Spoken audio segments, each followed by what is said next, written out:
7 secondes. Toutes les 7 secondes dans le monde, une personne meurt d'une maladie liée au tabac. Toutes les 7 secondes, les multinationales du tabac réalisent un chiffre d'affaires de plus de 14 millions d'euros. C'est des gens qui sont sans foi ni loi. C'est des gens qui sont là pour faire du pognon.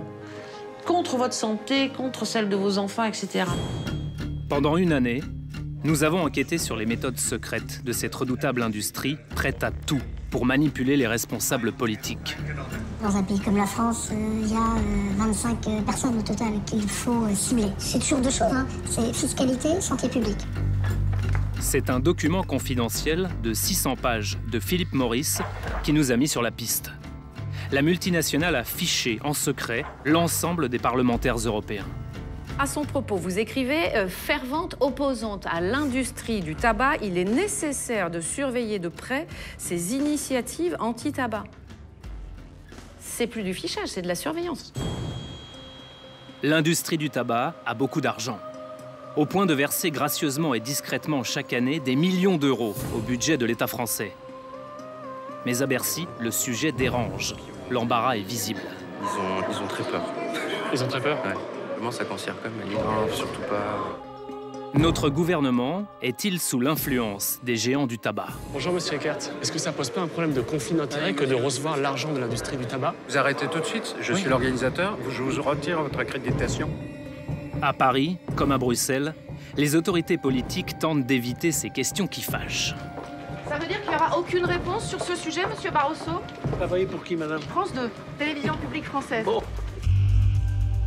Tout au long de cette enquête, nous avons rencontré les victimes de cette industrie très puissante, qui aurait obtenu la tête du commissaire européen à la santé.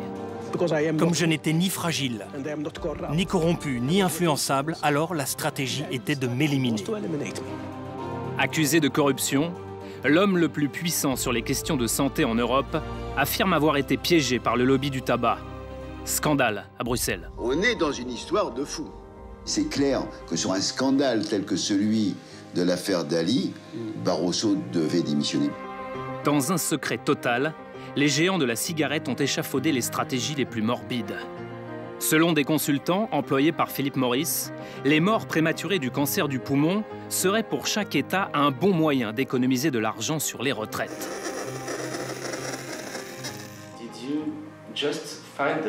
Vous avez donc calculé l'âge idéal pour mourir d'un cancer du poumon? Ouais. C'est horrible comme argument. C'est horrible. Est-ce que c'est bien moral de faire ce type de calcul? Pas de commentaire. Officiellement, les industriels du tabac sont dans le viseur des gouvernements européens. Aujourd'hui, ça ne fait plus aucun doute. Fumer, c'est mal. Quand on est libre, pourquoi choisir d'être dépendant?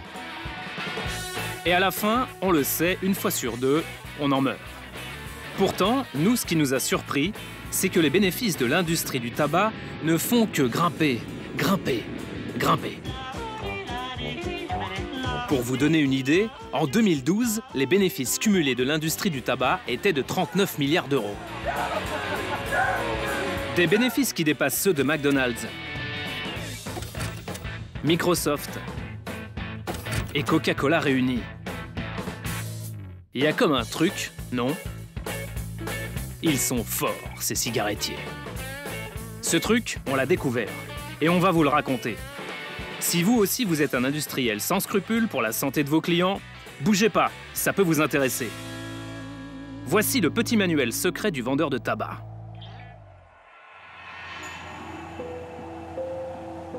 Chapitre 1. Apprenez à contrôler votre député. La première à avoir découvert ce document secret, c'est Florence Bertelletti. Un jour de juillet 2013, cette militante anti-tabac reçoit dans sa boîte aux lettres un dossier confidentiel de 600 pages appartenant à la firme Philip Morris. 600 pages qui n'auraient jamais dû finir entre ses mains. À l'intérieur, toute la stratégie secrète du géant du tabac pour influencer les autorités politiques européennes. Philip Morris, c'est le leader mondial de la cigarette, la plus rentable des entreprises du tabac cotées en bourse aux États-Unis. Sa marque phare, Marlboro, est en tête des ventes partout en Europe. Florence Bertelletti a passé des nuits entières à éplucher chacune de ces informations, hautement sensibles. Pendant une année, nous avons également décrypté ces documents. Dès les premières pages, l'intention du cigarettier ne fait aucun doute. C'est écrit en toutes lettres. Objectif, bloquer les mesures européennes de santé. C'est la preuve noir sur blanc. On disait, ça depuis très longtemps qu'on disait qu'ils voulaient retarder la directive, c'était leur stratégie. Là, c'est écrit noir sur blanc. Retarder la directive, c'est leur objectif numéro 1. Parce qu'ils n'ont pas d'argument. C'est très simple. L'industrie du tabac, la seule chose qu'ils ont, c'est beaucoup d'argent, beaucoup de lobbyistes, et ils connaissent extrêmement bien le processus législatif. Une des choses les plus incroyables que j'ai découvert, c'était le nombre de lobbyistes qui travaillaient sur ce dossier. 161 lobbyistes. 161 lobbyistes pour influencer les élus européens. Avec une seule mission, les convaincre de ne pas adopter une directive trop sévère contre l'industrie du tabac. Une directive, c'est l'équivalent d'une loi qui s'applique pour les 28 pays membres de l'Union européenne et ses 500 millions d'habitants. Le packaging, le format des cigarettes, les arômes, le type de publicité, cette directive sur les produits du tabac réglemente tout ce que nous voyons chaque jour chez nos buralistes. Tout sauf les lunettes au verre fumé.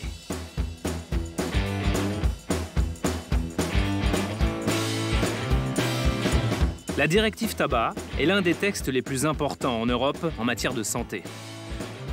Pendant 3 ans, entre 2011 et 2014, les lobbyistes de Philip Morris ont œuvré dans l'ombre pour retourner nos parlementaires. Ce texte a finalement été voté il y a quelques mois. Mais depuis, sommes-nous réellement mieux protégés contre l'industrie du tabac? Pas si sûr. En coulisses, les géants de la cigarette ont gagné le combat sur de nombreux points. Plus que jamais aujourd'hui, cette industrie est en guerre, prête à tout pour vendre ses produits. Faut dire que les dégâts causés sont monstrueux. Plus de 6 millions de morts par an dans le monde.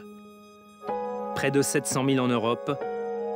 Plus de 70 000 personnes en France.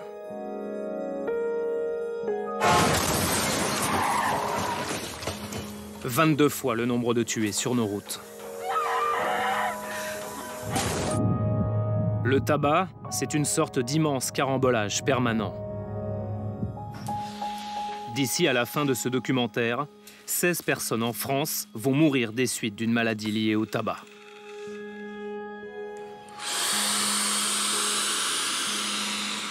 Daniel a 72 ans. Ça, c'est de la cortisone, donc. Et puis, celui-ci, c'est à peu près le même système d'inspiration, 1 fois par jour. 20 cigarettes par jour pendant 30 ans.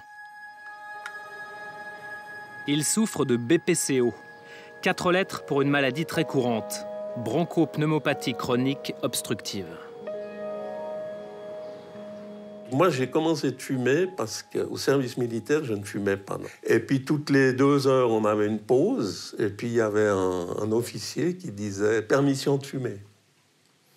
Et puis, sur les 20 ou 22 qu'on était dans la section, j'étais le seul qui ne fumait pas. Et finalement, on en est venu à se moquer. Ah, de Dieu, tu fumes pas, toi, t'es quoi, etc. Puis, 22 contre 1, j'ai aussi commencé de fumer mes clopes.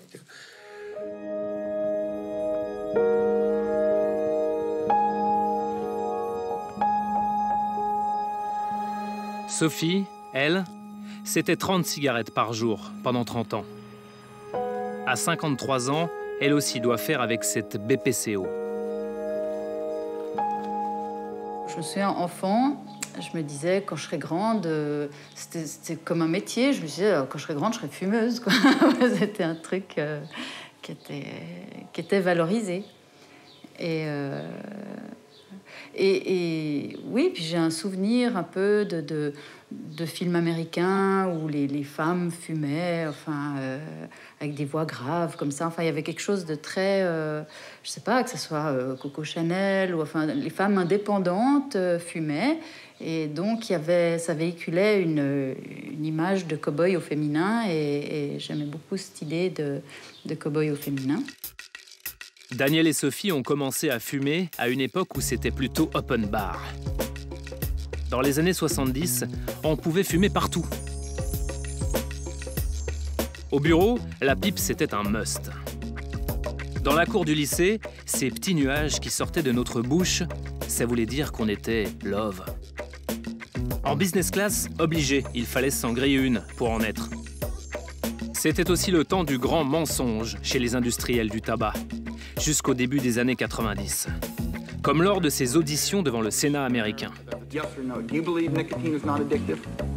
I believe nicotine is not addictive, yes. I believe nicotine is not addictive. I believe that nicotine is not addictive. I believe that nicotine is not addictive. Cigarettes and nicotine clearly do not meet the classic definitions of addiction. Depuis, le discours des cigarettiers a changé. Tous ont été forcés de reconnaître les conséquences catastrophiques de leurs produits. Pour faire baisser le nombre de fumeurs, des lois de plus en plus restrictives ont été votées en France et dans le reste de l'Europe. Nouvelle offensive en France contre les fumeurs. Une hausse de 15% du prix des paquets l'année prochaine et une nouvelle réglementation pour la publicité. Depuis le début des années 90, le prix des clopes n'a cessé d'augmenter. Les lieux où l'on pouvait fumer en public ont disparu les uns après les autres. Fini la petite blonde sur le comptoir. Fini aussi la clope anti-stress à 10 000 mètres d'altitude. J'ai pas fumé, mais je suis pas content. Je vis très mal ce genre d'atteinte à ma liberté de fumeur. Le 26 septembre dernier, le gouvernement français a frappé fort en proposant un paquet neutre.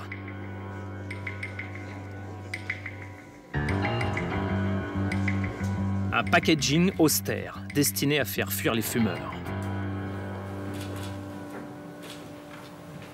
Les paquets neutres seront donc standardisés.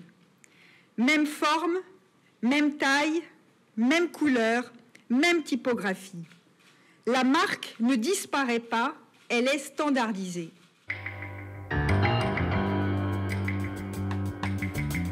Devant ces lois qui se durcissent, les lobbyistes du tabac deviennent de plus en plus offensifs vis-à-vis des élus. Ils sont pas prêts de lâcher leur proie, les cigarettiers.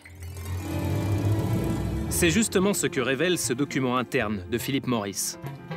Les lobbyistes de la firme ont fiché dans le plus grand secret l'ensemble des 754 députés européens. Chaque élu a été observé avec la plus grande précision, le tempérament, le charisme, l'ambition personnelle, ses différentes positions sur le tabac, son ancienneté. Tout y est consigné, y compris les hobbies de nos élus. À l'image de ce député néerlandais qui serait un dingue de moto. On a vérifié nous-mêmes, il s'était pas trompé, en effet. It's marvelous indeed. Ou encore le néerlandais Barry Maldoner, qui présenterait un handicap important. Il ne serait jamais pris au sérieux. Voorzitter, de macht van de commissie breidt zich steeds verder uit. Dans les notes de Philip Morris, les vieux dossiers remontent toujours à la surface.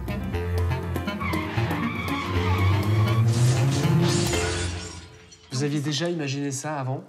Non, pas à ce point-là. Parce que là, dans ce document, c'est non seulement qu'ils sont tous fichés, mais ça reprend les rendez-vous qui ont eu lieu par année. Donc ça remonte à... Il développe une relation avec chaque parlementaire, chaque année, l'une après l'autre. Les réunions qui sont planifiées pour le futur. Ensuite, les arguments qui vont être discutés lors de la réunion avec ces parlementaires et les arguments que eux, l'industrie du tabac, va apporter à ces parlementaires. Des députés dans le viseur. On se croirait dans un polar où le suspect est filé sans le savoir. Les renseignements sont précis. Ils peuvent un jour ou l'autre servir les intérêts de l'industrie du tabac. Comme ces quelques mots en face d'un député européen français, Damien Abad. Ils recherchent plus de visibilité politique. Donc, ils vont l'utiliser pour, je ne sais pas... En tout cas, ils font une recherche psychologique politique de chaque député. Dans ces fichiers, deux grandes catégories apparaissent, les verts et les rouges. Les verts sont considérés par Philip Morris comme des alliés potentiels. Comme cet élu européen de l'Est de la France, vu par la firme comme un bon orateur. Un très bon orateur. Ah oui. Et il va, voilà, donc il regarde les types de politiques qui peuvent avoir un impact sur les autres et ils ont toute une stratégie à ce niveau-là. Brice Hortefeux, premier cercle, Nicolas Sarkozy. D'un côté, les verts, les pro-tabac, et de l'autre, les rouges, les anti-tabac. Pour Philip Morris, certains députés seraient dangereux, comme les Françaises Corinne Lepage, Françoise Grossetête ou Michel Rivasi. Toutes les trois à surveiller de près, selon la firme américaine. Françoise Grossetête, fervente opposante à l'industrie du tabac.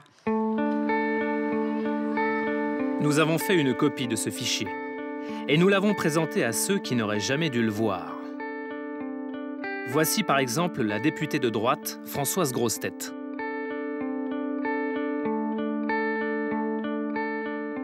Vous êtes surprise par ce classement-là, vous êtes choquée, étonnée de ces méthodes? Alors, pas du tout surprise par ce classement-là, parce que quand je travaille sur la directive tabac, mon seul objectif, c'est la protection de la santé.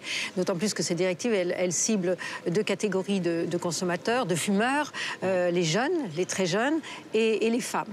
Donc, ce classement-là ne m'a pas surprise. Par contre, et je suis même plutôt fière d'être dans la catégorie rouge, c'est-à-dire ceux qui, effectivement, ne se laissent pas influencer par l'industrie du tabac. Par contre, je trouve qu'un lobbyiste, une industrie qui se permet de classer, de procéder à ce type de classement des parlementaires, je trouve ça quand même un peu scandaleux. Et dans les notes, il est aussi dit qu'il faut vous surveiller de près, en tout cas surveiller de près vos discours, vos manifestations. Bah écoutez, ils peuvent effectivement me surveiller de près, il n'y a pas de problème. Vous êtes surveillé par l'industrie du tabac? Alors, non, pas à ce point-là. Ils me surveillent peut-être, ils surveillent peut-être tout ce que je dis. En attendant, cela ne m'a absolument pas fait changer de comportement, au contraire. Voilà pour ce qui est d'une députée classée anti-tabac. Voyons maintenant à quoi ressemble un député pro-tabac, selon Philip Morris. Jean-Pierre Audy, par exemple, serait un poids lourd, une priorité pour la firme. Député jusqu'en juin dernier, il était alors chef de la délégation française du PPE, le parti de droite européen, l'équivalent de l'UMP. Le voilà, Jean-Pierre Audy, en chair et en os. Vous êtes marqué, fiché, comme tous les autres députés, mais vous êtes marqué comme un député plutôt favorable à l'industrie du tabac, en vert. Est-ce que c'est un fichage qui vous choque? Si vous voulez, moi je suis quelqu'un qui, en général, est contre les interdictions. Il est probable que sur les amendements que j'ai pu déposer ou sur les prises de position que j'ai effectuées, je suis plutôt quelqu'un qui est contre toutes sortes de réglementations, d'interdictions.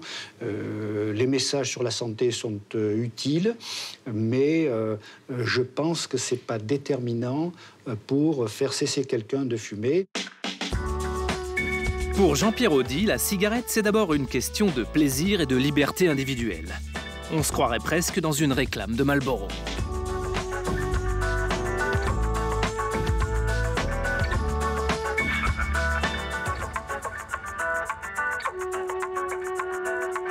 Ce n'est pas l'industrie du tabac qui tue, c'est la nicotine. L'industriel ne fait que produire quelque chose dont l'être humain a envie de consommer. Vous analysez ça comme quelque chose qui tue, moi j'analyse ça comme quelqu'un qui s'achète du plaisir. C'est un produit où l'être humain prend du plaisir. Si la consommation du tabac fait plaisir à des êtres humains, moi je suis contre l'interdiction. Ce qui est le plus fort, c'est la volonté des êtres humains d'accomplir un acte. Et lorsqu'un être humain veut accomplir un acte, il n'y a rien qui va lui résister. À partir du moment où un consommateur de tabac veut consommer du tabac, qui transite par la mafia, alors par contre, Donc si je veux acheter de l'héroïne, je peux? Par contre, c'est ça? Est-ce que si je veux acheter de l'héroïne, je peux? Non, parce que sur l'héroïne, il y a des phénomènes d'accoutumance qui sont de telle sorte que... Le tabac aussi? Comment? Il y a des phénomènes d'accoutumance au tabac. Oui, mais vous pouvez vivre en fumant du tabac. 700 000 morts par an. Oui. L'héroïne cause combien de décès par an en France? Je sais pas. Nous, on sait. En France, l'héroïne, c'est environ 750 morts par an. Le tabac, 73 000. Ces députés perçus comme des alliés de Philip Morris, nous en rencontrons plusieurs. Et à notre grande surprise, certains comme Gaston Franco ne semblent pas plus gênés que ça d'être fichés. Ça tourne? Ça tourne. Tous les députés ont été fichés avec leurs idées, est-ce qu'ils sont favorables ou défavorables? Et il y a votre nom. Est-ce qu'on dit par exemple que je fume des cigares? Non, on dit que vous êtes favorable à l'industrie du tabac. Vous êtes de couleur verte, c'est vous. Gaston Franco, français du PPE, et vous êtes vert. Plutôt pro-tabac pour eux, pour Philip Morris. Et vous avez reçu la visite à 2 occasions des lobbyistes de Philip Morris International. Je confirme. Ouais. Mais donc... Est-ce que ça vous surprend? Ça vous choque, ce type de fichage de tous les parlementaires? Non, mais enfin, pour moi, je pense qu'il est naturel et normal que c'est une gestion commerciale des fichiers, quoi. Je veux dire que n'importe quel représentant de commerce, visiteur de commerce, travaille de cette façon. Il a un fichier client. Dans cette affaire, le client, c'est moi. Et plutôt un bon client. Amis lobbyistes, si jamais vous cherchez un élu pour défendre votre métier, n'hésitez pas. Faites appel à Gaston Franco. Vous serez toujours bien reçu. En fin de compte, moi j'ai adoré le phénomène du lobbying. Pourquoi? Parce que le lobbyiste n'avance pas masqué. C'est vrai qu'il faut un travail important, incessant. Il vous informe, il vous alerte. Et en fonction de cela, c'est une contribution à l'élaboration de votre jugement. Mais moi, quand un lobbyiste sort de mon bureau, j'ai l'impression d'être mieux informé que quand il est rentré. Pour nous faire nous-mêmes une impression, nous, on avait bien envie de rentrer dans le bureau des lobbyistes de Philip Morris. Et fait exceptionnel, le leader mondial de la cigarette nous a ouvert grand sa porte. Bon, il a quand même fallu discuter pendant près de 4 semaines avec ce conseiller de l'agence Havas qui gère l'image publique de la firme, et il n'est pas commode. Pour répondre à nos 1227 questions, Philip Morris a envoyé l'un de ses plus robustes porte-parole, un Suisse italien, Tommaso Di Giovanni, 82 kilos. Pour tout vous dire, l'ambiance était tellement sympa qu'on entendait les mouches voler.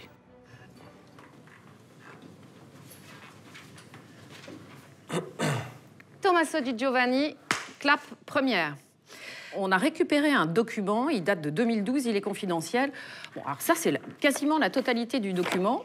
Là, nous, on en a une partie. Il vient de chez vous. Et quand on consulte, on est très surpris parce qu'on se rend compte que vous avez fiché tous les parlementaires, mais tous les parlementaires avec beaucoup de détails. Pourquoi vous faites ça? C'est une manière simplement d'avoir une idée de ce que ces élus ou ces fonctionnaires publics pensent à l'égard de sujets qui sont importants pour la filière et pour notre entreprise. On a regardé par exemple pour un élu qui est assez neutre vis-à-vis du tabac, il s'agit de Damien Abad. Vous écrivez par exemple en recherche d'une meilleure visibilité politique. C'est écrit ici, hein. Looking for more political visibility. C'est ici, donc exactement là sur le fichier. J'allais dire, en quoi ça a quelque chose à voir avec les intérêts de Philip Morris International? Si vous voulez, il y a un point sur lequel je peux vous concéder quelque chose. Certains des commentaires qui étaient dans ces listes étaient sans doute maladroits. Mais je pense que le vrai débat, c'est est-ce qu'une entreprise faite d'hommes et de femmes comme la mienne a le droit de participer au processus de décision démocratique? Et je dis oui. Et B, est-ce qu'il faut se focaliser sur ce détail ou effectivement sur les thématiques du tabac qui sont les thématiques importantes? Mais attendez, je reprends ma question parce que vous n'y avez pas vraiment répondu en fait. Parce que nous, si on a le sentiment que vous voulez utiliser certains élus, c'est avec des commentaires comme en recherche d'une meilleure visibilité. J'en prends d'autres. Pour un autre élu français, vous stipulez que c'est un bon orateur, donc ça peut servir. Pour d'autres, ils sont clairement identifiés comme des proches de Nicolas Sarkozy, des proches de Michel Barnier. On a presque l'impression que c'est du renseignement, c'est-à-dire que vous avez accumulé sur ces élus beaucoup de renseignements qui peuvent à un moment ou à un autre vous servir. Mettons ça encore en perspective. Je vous ai déjà dit, il y a des commentaires maladroits là-dedans. Vous m'avez mentionné... Tout ça, c'est maladroit. Ça fait beaucoup de maladresse. Quelques commentaires maladroits, oui, mais par rapport à la totalité des lignes que vous voyez dans ce document, vous allez voir qu'il ne s'agit pas d'une énormité. Alors vous dites, vous avez l'air de dire, de minimiser et de dire qu'on est allé chercher les 3 commentaires maladroits au milieu de tous ceux qui pouvaient exister. Alors je vais vous prendre ce qui concerne Françoise Grossetête, députée de droite. À son propos, vous écrivez « Fervente opposante à l'industrie du tabac, il est nécessaire de surveiller de près ces initiatives anti-tabac ». C'est de la surveillance. Donc vous dites, il est nécessaire de surveiller de près toutes ces initiatives anti-tabac. Elle est en rouge et le commentaire, c'est ça. C'est plus du fichage, c'est de la surveillance. Je vous répète, il y a effectivement là-dedans des commentaires qui sont sans doute maladroits. Ça fait beaucoup de maladresse, encore une fois. Ok, on l'aura compris, chez Philip Morris, les lobbyistes auraient donc ce petit côté Pierre Richard ou Mr Bean. Pour Philip Morris, tout ça n'est donc qu'une simple maladresse. Le terme maladroit sera d'ailleurs répété à 21 reprises durant l'interview. On vous jure, on n'a pas triché. Ça a été écrit d'une manière maladroite. Je vous répète, il y a des choses qui ont été écrites d'une manière maladroite. Oui, il y a des commentaires maladroits. T'es maladroit. Maladroit, maladroite. Sur des commentaires maladroits. Il y en a quelques-uns qui sont maladroits, sans doute. Oui, il y a des commentaires maladroits. Je vous ai déjà dit. Allô Houston, on a perdu la trace de Philip Morris. Plus personne ne répond.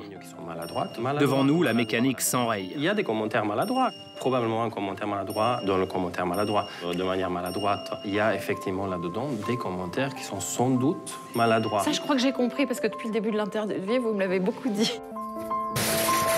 À croire que chez Philip Morris, les lobbyistes maladroits sont partis en séminaire.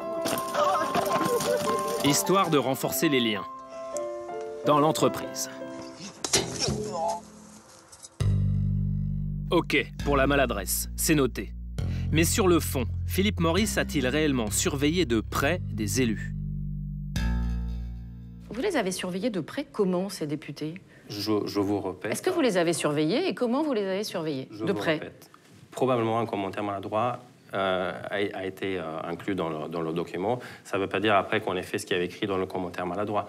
La vraie question, je vois que vous vous les avez surveillés? Moi, je travaille pour cette entreprise depuis 13 ans et je peux vous dire les standards d'éthique qu'on a sont vraiment très élevés. Sinon, est-ce que oui ou non vous les avez surveillés? C'est une question simple. Parce que elles aussi, ces 3 députées, elles aimeraient savoir si elles ont été surveillées par Philip Morris International. On suit ce qui est dit, on suit ce qui est dit dans les débats, on suit ce qui est dit dans les médias, bien sûr.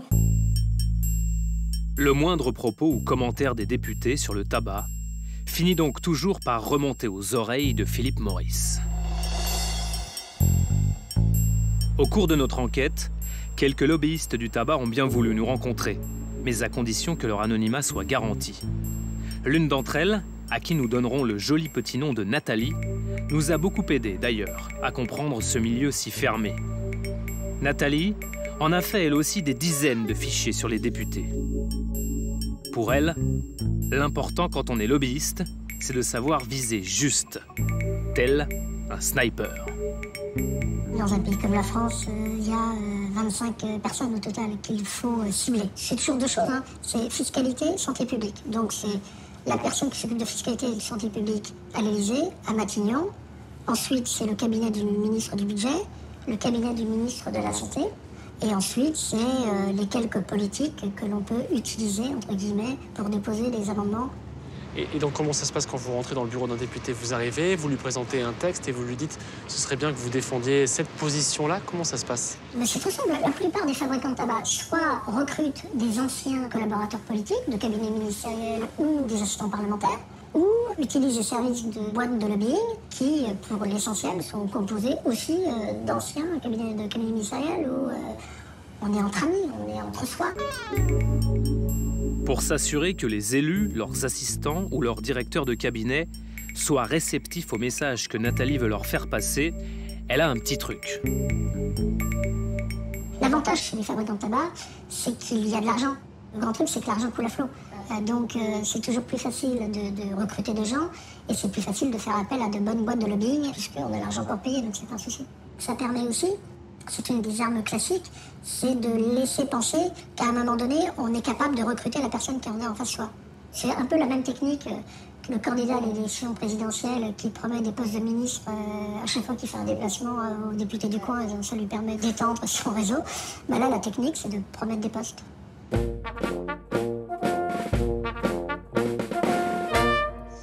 Bonjour, la promesse d'embauche, un avant-goût du contrat de travail. Bonjour, aujourd'hui, nous allons vous parler de la promesse d'embauche. Séduire un député ou son assistant à coup de promesse d'embauche ou d'invitation n'est que la première étape pour un lobbyiste du tabac.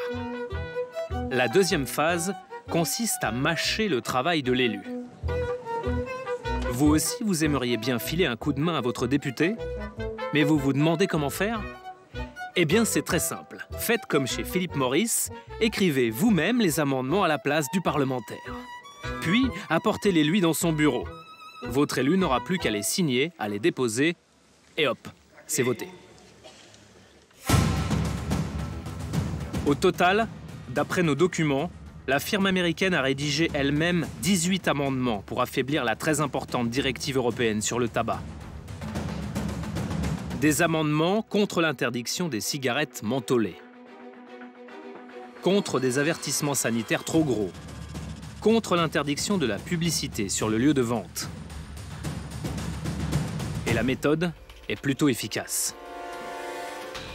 De nombreux eurodéputés ont tout simplement copié-collé les amendements du géant américain. Parmi eux, Gaston Franco, l'ami des lobbies. Vous en avez déposé 16 sur 18. Oui, d'abord, ça veut dire que tous les amendements ne nous ont pas intéressés. Hein, donc on ne s'est pas contenté de contresigner les amendements. 2 sur 18. Oui, mais donc ça veut dire que nous avons quand même une marge d'appréciation. Deuxièmement, ce que je veux dire, c'est que cette procédure est courante. C'est-à-dire que chaque lobbyiste, lorsqu'un texte arrive en séance, fait son travail et propose des amendements. Et vous en proposez ça? Oui. Ça veut dire que j'ai eu la même chose de Total pour notre domaine. J'ai des amendements qui me sont proposés par EDF sur un autre sujet. Et systématiquement, vous les reprenez tels quels? S'ils ne nous choquent pas. Hein, bien sûr que non. À voir le nombre d'amendements copiés-collés dans la directive européenne sur le tabac, c'est à se demander si Strasbourg ne serait pas devenu une sorte d'immense business school du copier-coller. Bonjour, ici Cédric du dépannage informatique. Alors, cette semaine, un nouveau tutoriel. Et le tutoriel de cette semaine, c'est le copier-coller. Certains députés européens ont apparemment bien appris la leçon. Je fais glisser ma souris. Jean-Pierre Audy a lui aussi déposé certains de ses amendements suggérés par Philip Morris. Clicar em copiar et clicar em colar. Notamment un amendement qui s'oppose au paquet générique. Bien avant la France, l'Union européenne a elle aussi tenté d'imposer ce paquet, mais en vain. Ah, le paquet générique ou paquet neutre. Voilà sans doute ce qui effraie le plus les fabricants de tabac, comme Philip Morris. Un paquet sans logo et avec une importante mention sanitaire dessus. Voici les paquets neutres. Donc chaque paquet de cigarettes ressemblera à ça dans le futur. Plus aucun code couleur, plus aucun logo, juste la marque écrite en petit, de manière standard sur tous les paquets génériques. Seul resterait le nom en un caractère unique, le message sanitaire fumé tue et la photo qui fait peur. Un an après la mise sur le marché du paquet générique en Australie, le dispositif semble fonctionner et dissuaderait les jeunes Australiens de fumer. Jean-Pierre Audy s'est prononcé contre le paquet générique en déposant un amendement qui ressemble à la virgule près à celui de Philip Morris. Sur le paquet générique, vous étiez contre un paquet totalement générique? Qu'est-ce que c'est un paquet générique? Un paquet générique, c'est aussi l'une des positions que vous avez tenues. Un paquet générique, c'est un paquet sans la mention de la marque, où en gros, on voit essentiellement l'avertissement sanitaire. Petit trou de mémoire, le député ne se souvient plus avoir déposé cet amendement contre le paquet générique. C'est vous qui avez rédigé cet amendement? Je ne me souviens plus. Mais je dis, les amendements, on reçoit plein de propositions. Qui les rédige, les amendements, si c'est pas vous? Ah, mais on a plein de propositions d'amendements qui nous sont faites par tous les groupes. Mais est-ce que c'est vous-même qui les rédigez ensuite? Bien sûr, c'est moi qui les signe. Et celui-là, vous vous en souvenez pas? Écoutez, je m'en souviens. Si vous saviez le nombre d'amendements, des milliers d'amendements que nous déposons... Quand vous rédigez exactement ces amendements-là, ils sont déjà écrits par Philippe Maurice. C'est un hasard Mais écoutez, je suis comme vous, comme vos enfants, je fais des copier-coller dès lors que ça m'évite de retraduire, donc de réécrire. Donc je prends les textes qui m'intéressent et ensuite, si le texte tel qu'il est me convient, je le prends tel qu'il est. Donc là, en l'espèce, c'était un copier-coller qui correspondait à vos convictions. Probablement, oui. Probablement. Au final, le paquet générique ne figurera pas dans la directive européenne. Les parlementaires, dans leur majorité, ont voté contre. Lobby du tabac, 1. Santé publique, 0. Qui écrit vraiment la loi? C'est Philippe Maurice ou c'est vous, le député? Non, mais là, d'abord, il ne s'agit pas de la loi. Hein, oui, il s'agit d'une directive tabac, c'est encore plus important qu'une loi nationale. On est d'accord. C'est difficile de les écrire soi-même.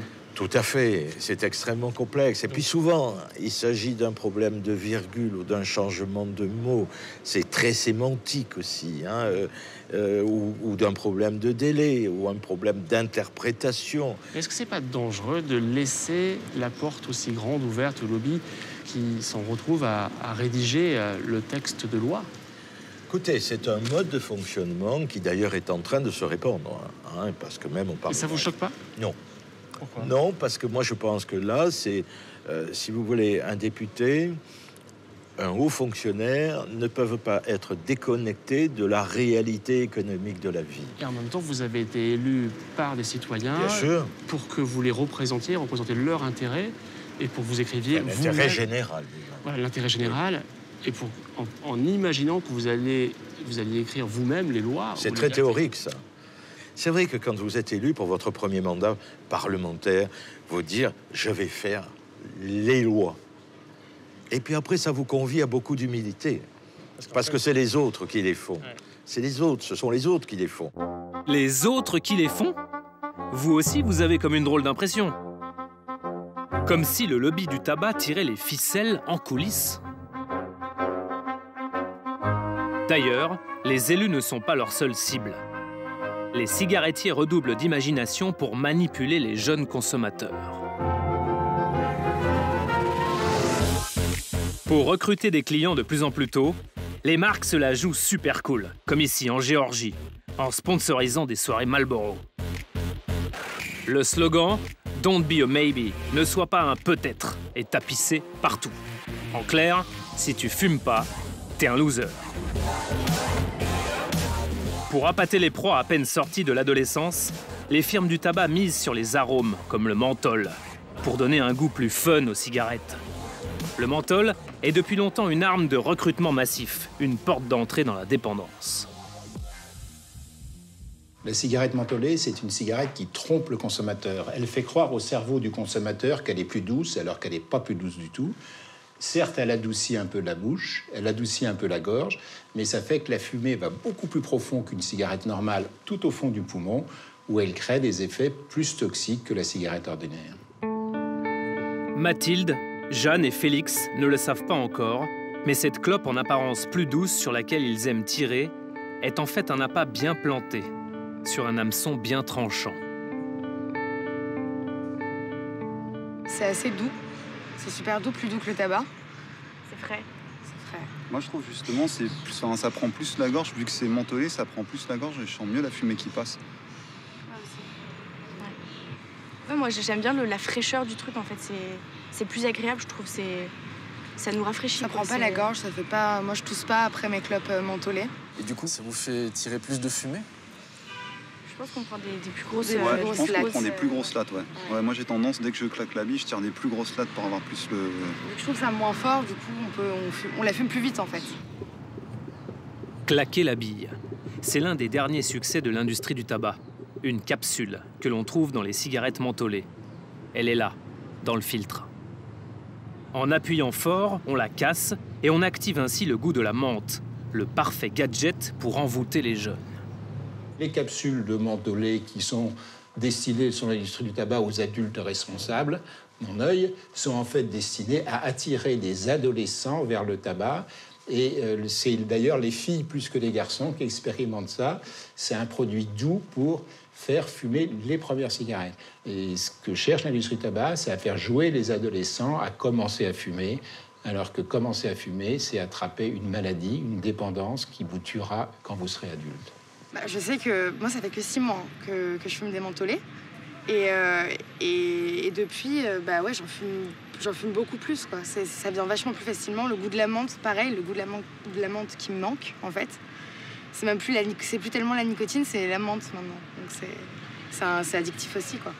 Depuis 60 ans, l'industrie du tabac fait des cigarettes qui apparaissent de plus en plus douces. Alors, au début, on avait les bonnes brunes bien toxiques, puis on a mis les filtres, on a mis les cigarettes légères et tout ça. Ça déplace le problème. Les vieilles cigarettes étaient toxiques pour la gorge, et plus on avance, plus elles sont douces, plus elles sont toxiques pour le fond du poumon. Mais c'est par le fond du poumon que tous les toxiques du tabac vont après passer dans tout le corps, toucher le cerveau, les vaisseaux, etc. Ce que nous a dit le professeur Dotzenberg, on ne l'a pas gardé pour nous. On l'a répété à Jeanne et ses amis. Vous le saviez, ça? Non. Vous n'en avez jamais été informé? Non. Et ça vous paraît... Ça vous fait peur? Et ça paraît logique, entre guillemets, parce que vu qu'avec le goût de l'amande, on disait qu'on tire des plus grosses lattes et donc plus fort, ça vient peut-être de là, alors, du fait que ça va plus profond, en fait, dans les poumons. D'un autre côté, avec le goût, etc., on a l'impression que ça nous attaque moins, finalement, que c'est moins fort que la cigarette. Parce que ça masque, ouais. C'est ça. C'est un peu psychologique, je pense. Si c'est pas je fume, c'est je fume à la menthe, c'est pas... Du coup, c'est toujours mieux que fumer des cigarettes normales, quoi. Au final, non. Pour Philip Morris, comme pour les autres fabricants de tabac, les cigarettes mentholées sont une source de revenus importante. Dans les couloirs de Strasbourg, les lobbyistes du tabac ont bataillé dur contre l'interdiction du menthol. Mais en vain. L'interdiction des arômes a été finalement votée. Cette fois, c'est Santé publique 1, lobby 0. Ce lobbying, auprès des élus, prend parfois des allures d'opération commando. Le leader mondial de la cigarette a mis en place des stratégies clandestines pour influencer les politiques. Stratégies qui, comme le précisent les documents, doivent rester sous le radar. Achieve extreme measures by stealth. Qu'est-ce que ça veut dire en français? Ça veut dire nous allons employer des moyens extrêmes sous le radar. C'est une vraie guérilla, en fait, qui est organisée, orchestrée? Une guérilla, tout à fait. Vous voyez ces avions, le mot stealth, même moi en anglais, je ne comprenais pas ce que ça veut dire. C'est vraiment le type d'avion qui est sous les radars et qui n'est pas identifié. Ce genre d'opération menée sous le radar, vous en avez peut-être déjà été témoin, sans le savoir, bien sûr. En lisant les mémos, on découvre que le cigarettier a imaginé dans son plan d'action de grandes manifestations de buralistes contre le projet de paquet générique prévu par la directive. Malicieux, les hommes de Philip Morris. Ils comptaient sur le soutien des buralistes pour aller manifester et dire non au projet de réglementation prévu par Bruxelles.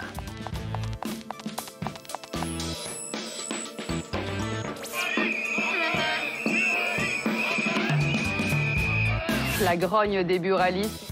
Les buralistes sont furieux, ils vont manifester demain. Cette grande opération menée sous le radar se serait déroulée entre septembre 2012 et janvier 2013. Durant cette période, partout en Europe, les buralistes expriment leur colère. Et voilà, le super rayon générique. Merci Bruxelles. En coulisses, comme le révèle ce document, les lobbyistes de Philip Morris ont pensé à tout. Slogans, t-shirts, banderoles, et même la fermeture de bureaux de tabac. La manifestation bénéficiera de soutien politique, ceux entre autres de Jean-Pierre Audy et Brice Hortefeux.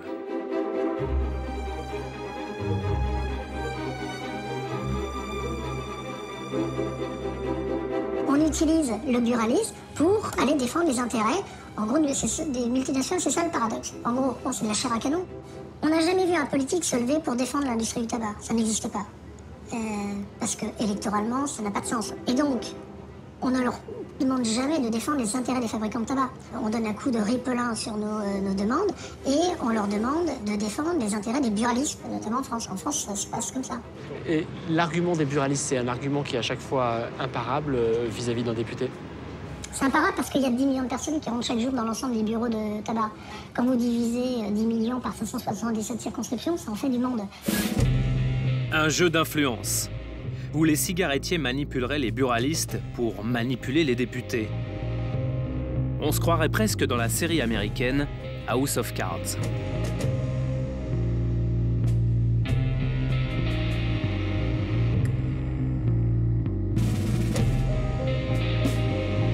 Est-ce que le lobby des buralistes, c'est d'une certaine façon le lobby du tabac?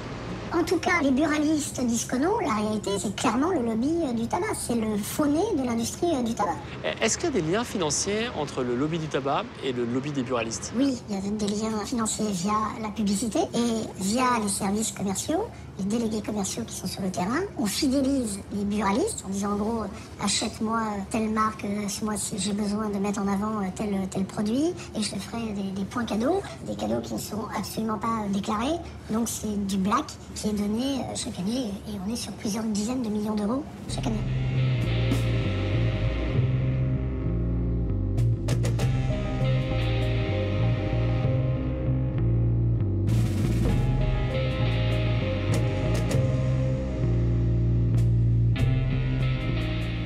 On a découvert 300 autres pages d'un document confidentiel. Il provient encore de chez vous. Cette fois, il s'agit de la totalité de la stratégie de PMI. Voilà, c'est ici. Et il y a une page qui a retenu vraiment notre attention. Regardez, c'est écrit en anglais ici. C'est, voilà, on lit ensemble, si vous voulez. Achieve extreme measure by stealth. Je vous montre une image. Stealth, c'est un mot qu'on utilise pour ça, pour un avion furtif. C'est un avion furtif, pour les avions non détectables. Donc vous dites, en gros, on va accomplir des mesures extrêmes, dissimulées, non détectables, comme cet avion furtif. Ça, c'est votre objectif de lobbying, et c'est écrit dans ce document, qui est un document Philip Morris. On est un peu loin de la transparence. Je vous dis, je ne connais pas ce document, c'est la première fois que je le vois, donc je suis bien content de le réviser après, mais ça vient de chez comme vous, ça, hein. Sans le connaître et sans le contexte, tenez, franchement, je ne vais pas y rentrer dedans. Oui, mais enfin, regardez, vous l'avez sous les yeux, ça vient de chez vous. Je ne le connais pas, donc je ne vais pas faire de commentaires. Prenez le temps de le lire, c'est écrit sur votre document et il est là. Je ne vais pas lire maintenant quelque chose dont je ne connais pas le contexte et que je ne connais pas. Je ne vais pas rentrer là-dedans. Je vous répète, je le tiens, mon entreprise, dans ce genre de situation, se comporte. Pas de mesures clandestines chez Philip Morris. Élément de langage numéro 2, qui nous sera répété durant 4 minutes et 22 secondes, le mot transparence. Transparence dans le but d'avoir de la transparence d'une manière tout à fait transparente. Il y a des règles claires à propos de la transparence, de transparence. Nous, on a des règles de transparence peut-être encore plus fortes, de transparence transparent. S'il y a des registres de transparence. Suite à la diffusion de la première partie de cette enquête, vous faites sans doute le constat suivant. C'est super, tout va super bien. Il y a des industries méga puissantes qui vendent des milliards de cigarettes qui tuent chaque année des millions de personnes en manipulant ceux qui sont censés nous protéger. Génial. Reste une question. Y a-t-il quelqu'un pour surveiller les lobbyistes et nos élus? En somme, que fait la police? Nous, on l'a trouvé, la police. À l'Assemblée nationale, le boulot de gendarme des lobbies est confié à un déontologue. Jusqu'en mai dernier, c'était Noël Lenoir qui en avait la charge. Jusqu'où peut-on aller dans la quête d'une plus grande éthique? Ce matin, Noël Lenoir. Bonjour Noël Lenoir. Noël Lenoir, bienvenue. Premier rapport annuel de la nouvelle déontologue de l'Assemblée, l'avocate Noël Lenoir. Sa mission, gérer les déclarations d'intérêt des 577 députés. Le bureau est exigu, mais la tâche est immense et sous le feu des projecteurs. Au déontologue, le devoir de traquer le moindre conflit d'intérêts, de chasser les lobbyistes non déclarés, de veiller à ce que nos élus ne soient pas sous l'influence des industriels. I check that they avoid conflict of interest. Le parlementaire ne doit pas défendre des intérêts privés, il doit arbitrer en fonction de ce qu'il considère être l'intérêt général. C'est parti. Est-ce que ça veut dire que vous êtes un peu le gendarme des députés? C'est-à-dire que vous allez effectivement contrôler s'ils ont des intérêts, on va dire, privés, qui peuvent interférer dans l'intérêt public? Alors, gendarme, le mot est peut-être un peu excessif parce que le déontologue n'a pas beaucoup de pouvoir. En cas de comportement non éthique, par exemple un député qui se fait un peu le lobbyiste d'intérêts privés familiaux, qui dépose des amendements qui dépassent la ligne jaune, on va dire. Qui dépassent la ligne jaune. La seule possibilité qu'a le déontologue, c'est d'une part un rappel à l'ordre, mais c'est aussi de demander au bureau qui rende public le manquement du député. C'est-à-dire que c'est la publicité qui est la sanction. Tiens, en parlant de sanctions, nous, on s'est demandé si Noël Lenoir avait sanctionné les députés qui s'étaient laissés inviter au restaurant par le numéro 2 mondial de la cigarette, British American Tobacco, BAT. Des élus qui appartenaient au même club, le club parlementaire des amateurs de Havane. Rappelez-vous, c'était l'an dernier. Nous avions à l'époque tenté d'interroger la dirigeante de cette société. Messieurs, dames, Élise Lucet, France 2. Bonjour madame, vous êtes la présidente. À propos d'optimisation fiscale. Je voulais vous parler de fraude et d'évasion fiscale. Regardez. Mais ces invités, comme le député André Santini, ne nous avaient pas laissé faire. De quelque chose qui vous intéresse. Vous dégagez, c'est pas notre problème. 3 millions qui Une fois raccompagnés gentiment à la porte, nous avions attendu à la sortie les élus pour leur demander s'ils ne venaient pas de violer un règlement strict de l'OMS, l'Organisation mondiale de la santé. Une charte qui interdit aux élus d'être sous l'influence des industries du tabac. Bonjour monsieur Bussereau. Bonjour Élise Lucet. Cette question, on l'avait posée entre autres à l'ancien ministre et secrétaire d'État au budget, Dominique Bussereau. Non mais écoutez, attendez, Attention, voici l'exemple du yaourt. J'ai été ministre de l'Agriculture. Quand je mange un yaourt, je ne pose pas la question de savoir si j'ai rencontré monsieur le président de Danone avant ou auparavant. Le président du club des amateurs de Havane, André Santini, lui, n'avait pas trouvé notre question très drôle. Allez, je vous ai connu meilleur. Là, vous vous dites qu'une invitation comme celle-là, c'est pas franchement éthique, hein? Noël Lenoir, elle, a un avis bien moins tranché. Suite à notre grand débarquement dans ce restaurant, la déontologue a publié des recommandations. Elle invite les parlementaires amateurs de Havane à la plus grande prudence face aux industriels et souligne même un possible conflit d'intérêts. Mais, surprise, dans un courrier privé, cette fois, adressé à André Santini, la déontologue semble nettement moins sévère. La voici, c'est la lettre ici, on la regarde ensemble. Alors, je vous remercie de la lettre que vous m'avez adressée le 11 juin dernier. Je prends note de la déclaration du montant du déjeuner offert par British American Tobacco, qui ne dépasse pas effectivement celui de 150 € prévu à l'article 4 de la décision du bureau du 6 avril 2011. Je suis heureuse d'avoir eu cet échange avec vous sur ce sujet et suis à votre disposition si vous souhaitez prolonger nos échanges sur des questions de déontologie dont vous avez à juste titre souligné l'importance. Je vous prie d'agréer, monsieur le député, l'expression. C'est une lettre qui n'est pas complète. Bien à vous. Ah bah, attendez, nous, là, en entier, là. Vous voyez, ça commence là, Assemblée nationale, Noël Lenoir, Paris le 19 juin, et on va jusqu'à votre signature, donc on n'a rien tronqué. Eh bien, je vous passerai le... Non, mais... Je sais pas si... Non. Il nous a pas menti, André Santini, quand même. Je m'étonne de ça. De quoi? Parce que je pense qu'il y avait un problème sur le... Oui, non, mais Un problème sur quoi, alors? Je pense, je n'en sais rien, je ne veux pas faire d'enquête, mais c'est très intéressant. Mais problème sur quoi, vous pensez? Parce que je suis persuadée d'avoir évoqué le problème du tabac et de la question. Mais bon, on ne va pas faire une enquête devant les caméras. Et je pense que j'avais évoqué mais c'est toujours intéressant de suivre un sujet. La question du tabac et je crois que c'est... je vais regarder. On est d'accord, hein. Monsieur Santini n'a pas fait un faux, quand même. Non, je suis d'accord, mais parce que le problème du tabac a fait quand même l'objet de... Voilà. Voilà. Cette invitation à déjeuner par une multinationale du tabac ne posait donc aucun problème. D'ailleurs, ces multinationales, Noël Lenoir les connaît bien. Mieux que ça, elle travaille souvent pour elles. Noël Lenoir est déontologue, ça, on le savait déjà. Mais elle est aussi et surtout avocate d'affaires dans un grand cabinet américain à Paris. Et la liste des clients du département que dirige Maître Lenoir au sein de Kramer-Levin est longue, très longue.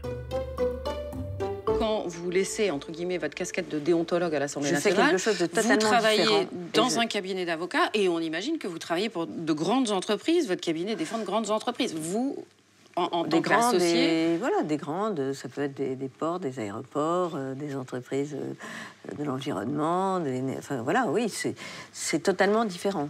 Enfin, il y a des grandes entreprises Oui, privées, oui. parce que nous, on a ce document-là, voilà, et on voit...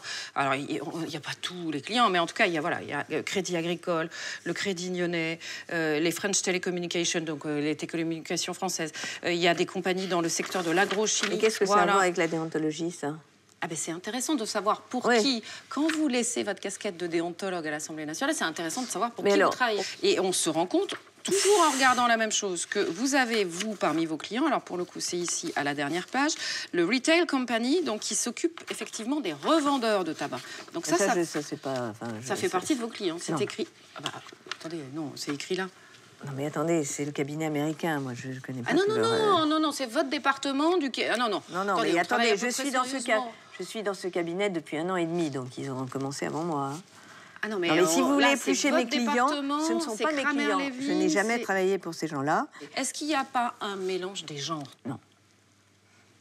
Pas du tout, parce que j'ai une expérience. J'ai eu la chance d'avoir une expérience très diversifiée, mais tous les cas qui m'ont été soumis... Bon, je sais ce que c'est que le monde privé, maintenant, beaucoup plus. Je connais le public. Vous le savez très très bien maintenant, oui. Oui, je connais le public. Et donc, je trouve que j'ai pas une vision manichéenne, le public contre le privé. Non, mais ça, pas du tout. On se dit que vous êtes presque sur un fil, quoi, comme un équilibriste. Si je m'étais servi de ma mission de déontologue pour servir mes intérêts privés, là, ce serait non déontologique, voire même de la corruption. Mais je n'ai jamais mélangé. Dont acte. Nous avons également demandé au cabinet Kramer-Levin, qui emploie Noël Lenoir, de nous apporter des précisions sur ces mystérieux revendeurs de tabac. Le cabinet d'avocats ne nous répondra pas.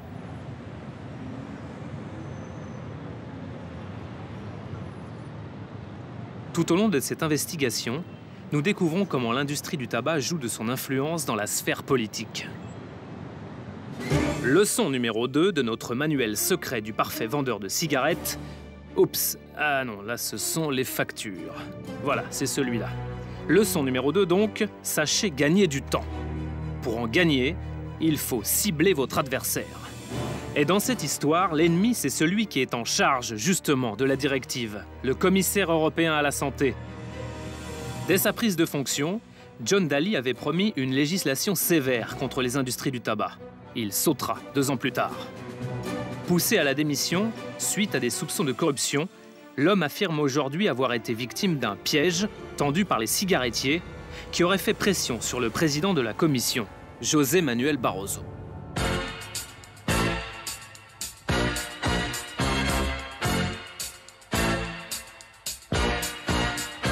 Il va falloir changer la photo de classe car le commissaire à la santé, John Dalli, c'est lui, il a été démissionné.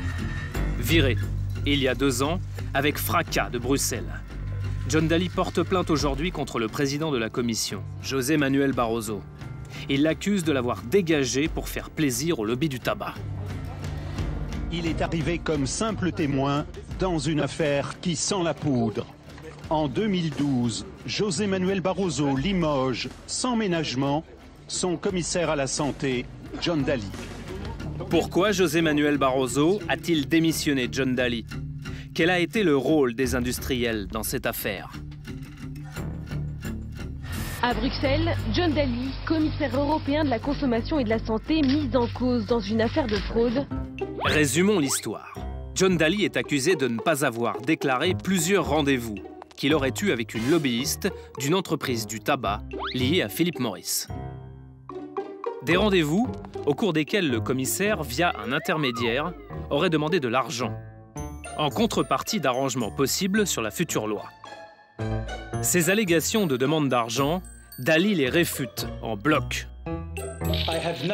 On ne m'a jamais proposé la moindre contrepartie financière en échange d'une intervention sur un dossier dont j'avais la charge.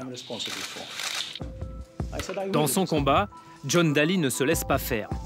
Il sera même aidé par des alliés inespérés, certains de ses adversaires politiques, comme le député européen José Bové. Un homme a été cassé, et qui n'est pas un ami politique, et c'est pas quelqu'un que je fréquente en dehors de cette affaire. Pour autant, la dignité de cette personne a été fracassée.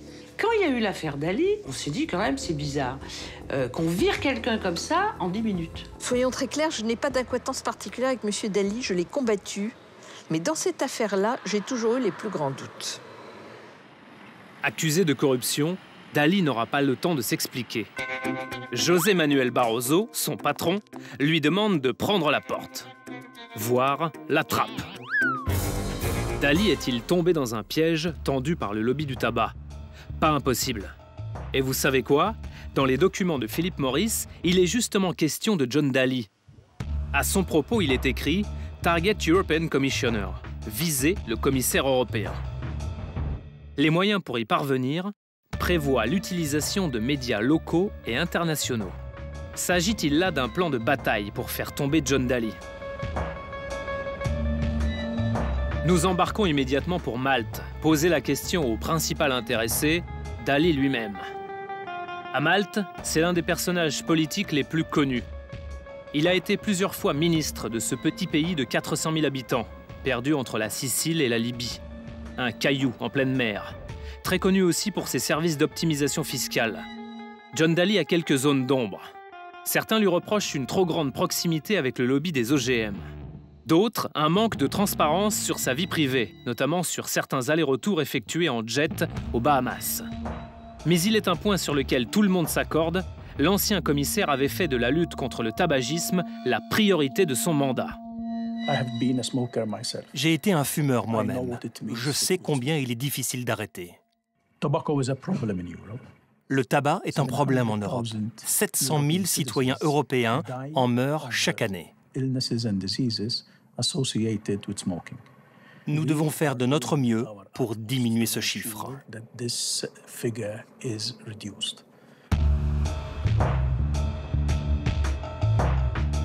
En arrivant dans son bureau, à peine l'interview commencée, nous lui montrons les documents internes de Philip Morris.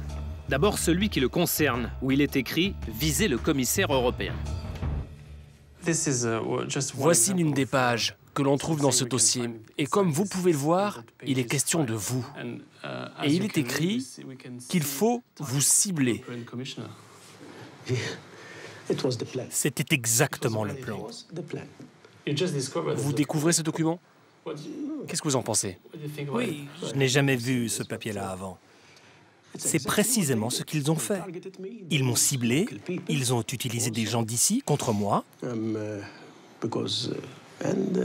Politisé et humanisé. Ça, je ne sais pas très bien ce que cela veut dire. Mais oui, ils ont politisé le dossier. Ils ont utilisé des médias locaux, on sait qui ils sont. C'est ce qui s'est passé? Oui, c'est exactement ce qu'il s'est passé. Pour John Dali, ces mémos internes sont une preuve de plus qu'il était bien dans le viseur du lobby des cigarettiers. Un lobby qui aurait tout fait pour retarder le vote de la directive anti-tabac dont il avait la charge. Le but du jeu, c'était quoi? C'était de gagner du temps. En virant un commissaire, ils avaient cet objectif-là. Le temps que le nouveau arrive, reprenne le dossier. Ils pouvaient n'être pas pressés de le reprendre. En fait, ces gens ne font pas de morale et sont là, eux, dans de la guerre économique. Le but, c'est de gagner de l'argent et le plus rapidement possible. Donc, par exemple, très clairement, pour l'industrie du tabac, gagner 6 mois, gagner 1 an sur la mise en œuvre d'une directive, ce sont des millions d'euros de gagnés. On établirait aujourd'hui que John Dali a été piégé, je ne serais pas autrement étonné que cela. John Dali le clame haut et fort. Il n'a jamais tenté de monnayer ses services. Les enquêteurs étaient persuadés que j'avais demandé de l'argent. Ils ont dû se dire, mais c'est génial. Mais moi, je n'ai rien à voir avec ces âneries. John Dali affirme être la victime d'une grande machination, destinée à le faire tomber. Il accuse les services de la Commission européenne d'avoir accéléré sa chute. Au centre de ces accusations, l'OLAF, l'Office de lutte antifraude. Cette structure, qui compte pas moins de 160 investigateurs, aurait, selon John Dali, redoublé d'imagination pour rendre crédibles les accusations de corruption portées par le lobby du tabac. L'OLAF est dirigé par cet ancien magistrat italien, Giovanni Kessler.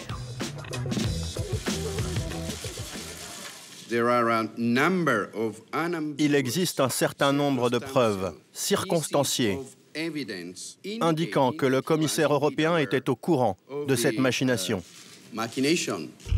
Le hic de l'histoire, c'est que les preuves avancées par le boss de l'OLAF vont s'effondrer les unes après les autres. Plusieurs failles ont été relevées par de nombreux parlementaires européens. Première bizarrerie, John Dalli n'aurait jamais été présent lors de ces demandes d'argent. Deuxième point, Giovanni Kessler, le boss de l'OLAF, se serait impliqué trop personnellement dans ce dossier. Enfin, les enquêteurs sont accusés d'avoir fait pression sur un témoin pour accabler un peu plus encore John Dalli. Aujourd'hui, Giovanni Kessler est sur la sellette. Plusieurs députés européens demandent sa démission.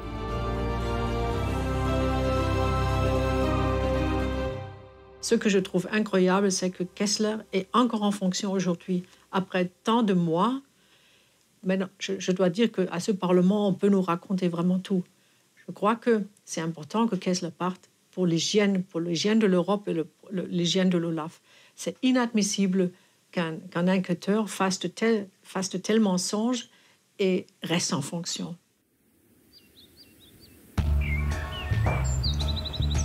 À Bruxelles, José Bové tape également du poing sur la table. Il est fondamental que ceux qui croient dans l'Europe soient ceux qui demandent que les institutions soient les plus transparentes. Comme on dit en français, il faut nettoyer les écuries d'Augias. Moi, je trouve M. Kessler très ambigu dans ce dossier. Évidemment, sur la façon de mener uniquement l'enquête à charge, et pas du tout à décharge. Quand on lit l'ensemble du document, il n'y a rien à décharge, tout est à charge. Et donc, tout est pris pour argent comptant. L'Office de lutte antifraude a-t-il sciemment menti pour charger le commissaire européen?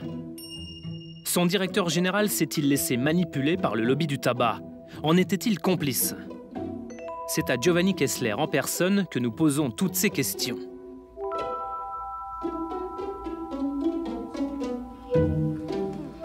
Est-ce qu'on pourrait dire qu'en quelque sorte, vous êtes le FBI européen? Oui. Ça pourrait être vrai. En un sens, oui. Parce que nous sommes la seule cellule d'enquête fédérale européenne. Il n'y en a pas d'autres. Mais contrairement au FBI, nous ne menons pas d'enquête criminelle. Nous n'avons pas le pouvoir du FBI. Pour le patron de l'OLAF, l'enquête sur John Dalli a été menée dans les règles de l'art. Ce n'est pourtant pas l'avis de son propre comité de surveillance qui, dans un rapport confidentiel, estime que Giovanni Kessler a manqué d'impartialité dans cette investigation.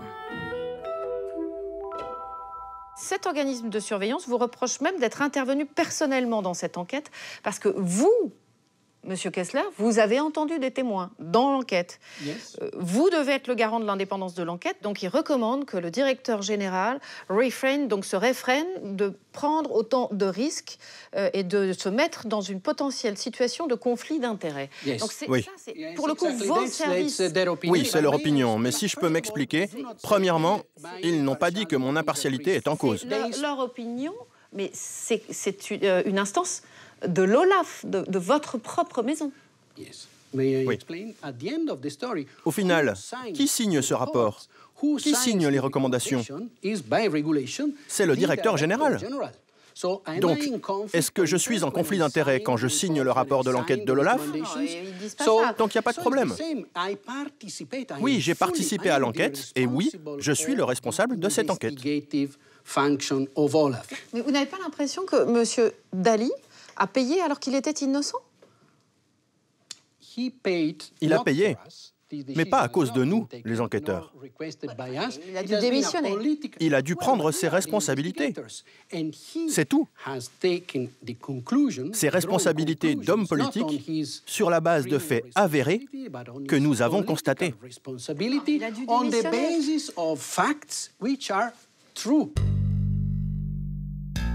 Ce rapport d'enquête de l'OLAF, Giovanni Kessler est allé l'apporter en main propre le 15 octobre 2012 au président Barroso. 24 heures plus tard, Dalli est convoqué. Et que vous a dit M. Barroso? Il m'a dit, écoutez, j'ai ce rapport qui dit que vous êtes impliqué dans cette affaire. J'ai essayé de lui dire que c'était faux, que je n'étais pas impliqué. Il m'a dit, écoutez, je me fiche de vos explications, vous devez partir. Il a dit, vous devez partir? Oui, il m'a demandé de partir. Et il m'a dit, sur mon bureau, j'ai 2 communiqués de presse déjà rédigés. L'un qui explique que je vous ai viré, l'autre qui explique que vous avez choisi de démissionner. Il n'avait pas rédigé de communiqué pour dire que je restais. Il avait préparé ces 2 communiqués qui annonçaient mon départ. Je lui ai dit, est-ce que je peux voir ce rapport? Il m'a dit non, c'est confidentiel. Alors, je lui ai dit, écoutez, j'ai besoin de 24 heures pour consulter mon avocat, prévenir ma famille. Il m'a répondu, vous avez 30 minutes. Pour quelle raison José Manuel Barroso a-t-il viré aussi rapidement son commissaire avec aussi peu de preuves? Existe-t-il des liens entre le président de la Commission et l'industrie du tabac? L'ONG Corporate Europe s'est posé la même question et a découvert l'existence de mystérieux rendez-vous entre des membres du cabinet Barroso et des industriels du tabac. Rendez-vous qui n'ont jamais été déclarés comme ils auraient dû l'être. Selon l'ONG, il s'agit là d'un manquement grave au règlement. Ces réunions avec le lobby du tabac ont-elles été volontairement dissimulées?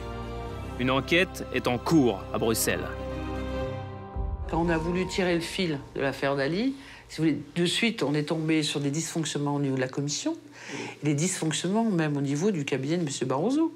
Parce qu'on ne peut pas reprocher à M. Dali de ne pas avoir fait un rapport détaillé avec un intermédiaire pour bien vérifier que, et pour avoir une transparence sur la façon dont s'est fait ces rendez-vous, et que M. Barroso lui-même ou ses proches aient reçu l'industrie du tabac sans qu'il y ait de rapport. C'est vraiment 2 poids 2 mesures. Donc, je trouve que cette affaire l'affaire Dali a montré vraiment des dysfonctionnements internes au sein de la Commission et au sein du commissaire. C'est clair que sur un scandale tel que celui de l'affaire Dali, Barroso devait démissionner parce qu'il a couvert l'OLAF et il a été l'instigateur parce que c'est lui qui a viré ce commissaire. Monsieur Barroso est responsable de ce fiasco démocratique et véritablement aussi de cette contre-enquête contre John Dali. Je crois que là-dessus, il n'y a aucune ambiguïté. On l'a relancé plusieurs fois, mais M. Barroso n'a pas souhaité nous accorder une interview. Il n'avait pas le temps, nous a-t-on expliqué. Têtus que nous sommes, nous avons quand même un peu insisté. Nous nous rendons au Parlement européen. Il intervient ce jour-là dans l'hémicycle. On n'allait pas non plus le déranger en pleine intervention. Alors, on a patienté à la sortie. Mais le discours du président, il était long, interminable. On a même eu le temps de filmer la moquette. Bonjour, Monsieur le Président. Élise Lucet, France 2.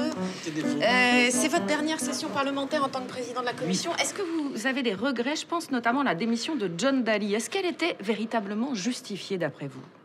Écoutez, ça, c'est déjà été bien expliqué. Il a présenté sa démission. Il n'y avait pas de possibilité de continuer dans la commission avec les problèmes politiques qu'on avait suscités. Mais est-ce que vous n'avez pas le sentiment d'avoir poussé à la démission quelqu'un qui était un présumé innocent? S'il n'avait pas présenté sa démission, je l'aurais forcé de démissionner, bien sûr. Vous l'auriez forcé de démissionner? Bien sûr, s'il n'avait pas. Pour quelle raison, alors? Parce qu'il n'a pas répondu aux critères du code de conduite des commissaires. Quels critères exactement? Bon, madame, non, mais c'est très intéressant, ce débat est très intéressant. Quels critères exactement? Parce que s'il s'agit des rendez-vous non déclarés... Il y a déjà eu des explications là-dessus. S'il s'agit des rendez-vous non déclarés, votre cabinet, le secrétariat général de la Commission, a eu des rendez-vous non déclarés aussi. Travaillez pour qui, madame? France 2, télévision publique française. Bon. Est-ce que vous pouvez répondre à ma question sur ce 2 poids 2 mesures, sur les rendez-vous non déclarés? Madame, tout cela a déjà été répondu formellement. Il y a des centaines de pages d'éclaircissement. Bah, écoutez, là, non. Sur ce point précis, des cas qui sont en justice. il n'y a pas eu de réponse précise, Monsieur Barroso. C'est pour ça que je me permets. On a demandé rendez-vous à votre cabinet plusieurs fois, et comme on n'a pas obtenu ce rendez-vous, je viens vous voir. Et c'est pour ça que je me permets de vous reposer cette question qui est importante. C'est déjà dit, madame, ça a déjà été répondu des dizaines de fois. Je ne vais pas répéter. Les arguments sont publics. Pardonnez-moi, Monsieur Barroso, mais sur le 2 poids 2 mesures, pas Merci vraiment. beaucoup, madame. Pardonnez-moi, hein, lui, il a démissionné et votre cabinet, votre secrétariat général, a priori, il ne s'est rien passé sur ces rendez-vous non déclarés. Ça veut dire qu'il n'y aura aucune réponse sur ce sujet, Monsieur Barroso? Ça veut bien dire ça, Élise. Aucune réponse? Aucune réponse. Quel était l'objet de ces rendez-vous avec l'industrie du tabac? Parlait-il de pêche à la ligne?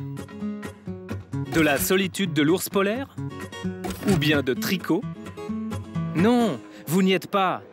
Nous, on a bien une petite idée. Peut-être parlait-il argent, gros sous.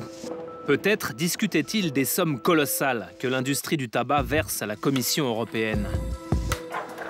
Nous avons découvert l'existence d'importants virements d'argent en provenance des 4 grandes firmes du tabac.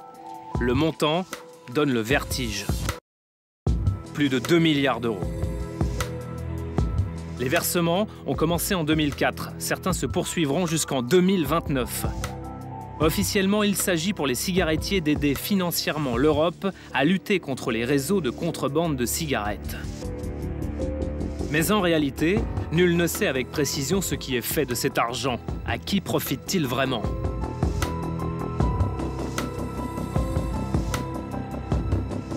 Y a-t-il un lien entre ces contrats passés avec l'industrie et la démission forcée de John Dalli? Ce dernier risquait-il de compromettre ces virements d'argent?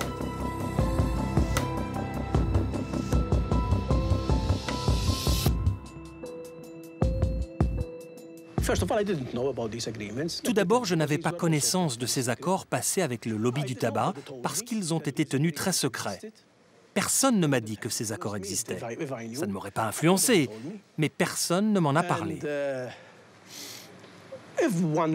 Dans ces contrats, il y a un article qui dit que s'il y a un changement des conditions en défaveur de l'industrie du tabac, l'industrie peut annuler cet accord. Et donc ne pas verser le reste de l'argent? Personne ne m'a dit « Écoute, John, si tu fais passer cette directive, on va compromettre ces versements de 2 milliards d'euros. » Personne n'est venu me prévenir. Dans tous les cas, je les aurais renvoyés chez eux. Et c'est ce qui explique pourquoi la directive a été autant retardée. C'est là encore l'une des méthodes phares du lobby du tabac. L'argent pour amadouer les institutions. Le chapitre 3 de notre manuel secret, soyez généreux avec les autorités politiques. John Dalli ne connaissait pas ces contrats, il n'a sans doute jamais vu non plus ces images dénichées dans les archives de Bruxelles. On y voit les autorités européennes signer un accord avec Philip Morris. Ce 9 juillet 2004 est un jour de fête à Bruxelles. Philip Morris vient de faire un chèque d'1,250 milliard d'euros à une dizaine de pays membres, dont la France. Voici sans doute l'une des victoires historiques du lobby du tabac. Officiellement, avec cet accord, l'Union européenne retire toutes ses plaintes contre le géant de la cigarette. En échange, Philip Morris s'engage à être plus transparent et à aider les douanes de toute l'Europe à lutter contre la contrebande. Cheers!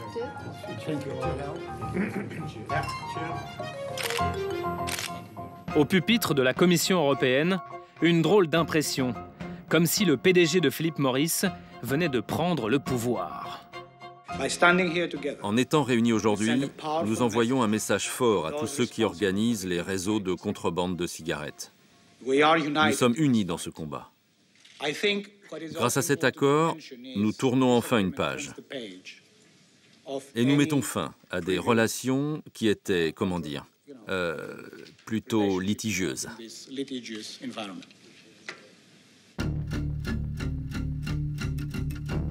En coulisses, le deal comporterait d'autres contreparties. C'est la parlementaire allemande de droite, Ingeborg Grässle, qui l'affirme, et elle le tient d'une source sûre. Moi, j'ai parlé avec des fonctionnaires qui ont négocié à l'époque ces contrats-là, et ils m'ont dit que c'était l'accord sous-jacent qu'on ne renforce pas la directive contre le tabac. Et pour moi, c'est une des questions clés et le missing link pour le cas Dalli, pourquoi la Commission européenne aurait agi comme ils ont agi. Pour la députée, c'est presque une certitude. L'Europe aurait accordé des faveurs aux industriels du tabac sans que ses concitoyens n'en soient informés. Tout ça dans le dos de John Dalli. Si c'est vrai qu'à l'époque, la Commission européenne aurait promis de ne pas renforcer la lutte anti-tabac, c'est-à-dire là, l'industrie peut acheter la législation européenne. C'est ce qui est inadmissible pour moi. L'entreprise Philip Morris a-t-elle demandé la démission de John Dalli parce qu'il gênait les intérêts des cigarettiers? La firme a-t-elle mis en place un plan secret pour salir la réputation du commissaire? Ici, il y a écrit « Target European Commissioner ». Donc ça veut dire « cible, commissaire européen ». D'accord? C'est écrit en gros ici. Et ici, c'est écrit tout autour, là, tout ce qu'on voit ici autour, c'est la presse internationale, la presse nationale, la presse locale. Toutes les flèches vont vers cette cible qui est le commissaire européen. Mais écoutez, je ne connais pas le contexte, donc je ne vais pas commenter un truc que je n'ai jamais vu avant. Il est sous vos yeux, il vient de chez vous. Donc voilà. Je vous répète, on n'a rien fait pour que le commissaire démissionne, on n'a rien à voir dans cette histoire qui est une enquête interne qui a commencé au sein de la Commission. On avait encore une fois des opinions différentes de celles probablement sur certaines thématiques du commissaire, mais cette allégation que vous portez, je suis désolé. Non, je ne porte pas une allégation. Attendez, je vous pose des questions, et donc je ne porte pas des allégations, je vous apporte des documents. Vous dites les découvrir, donc j'entends. Voilà, moi je vous apporte des documents de chez vous. Vous dites les découvrir. Je suis étonnée de voir qu'effectivement le commissaire européen est d'après vous une cible, que c'est très clairement établi dans vos documents, que vous dites vous-même qu'il y a à accomplir des mesures extrêmes dissimulées ou non détectables. Donc on a ces deux documents, on a ça, la cible, on a les mesures non détectables qui sont dans l'autre document. Moi je suis désolée, mais quand on a ça et ça à côté, si vous voulez, on se dit tout à coup que le discours de transparence dont vous faites état depuis le début de cette interview, on en est loin. Voilà, on se dit tout à coup, Philip Morris International a un discours officiel, et puis après, dans les documents, on découvre autre chose. Je vous dis encore une fois, non, ce n'est pas le cas. Philip Morris n'est pas la seule entreprise à verser de l'argent à l'Union européenne. British American Tobacco, Imperial Tobacco et Japan Tobacco ont eux aussi mis la main à la poche.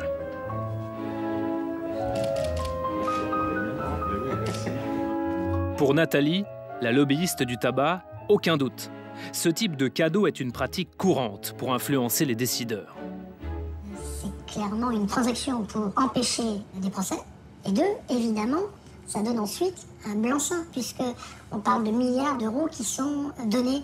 Dans ce genre d'accord, vous avez toujours l'idée de le renouveler, cet accord. Donc l'OLAF, elle se dit à un moment donné, j'ai réussi à obtenir quelques milliards d'euros. À la fin de ces contrats, j'essaierai d'avoir à peu près la même chose. Normal.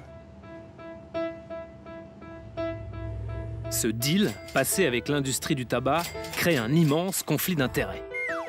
Car le boulot des agents de l'OLAF est aussi de contrôler les fabricants du tabac.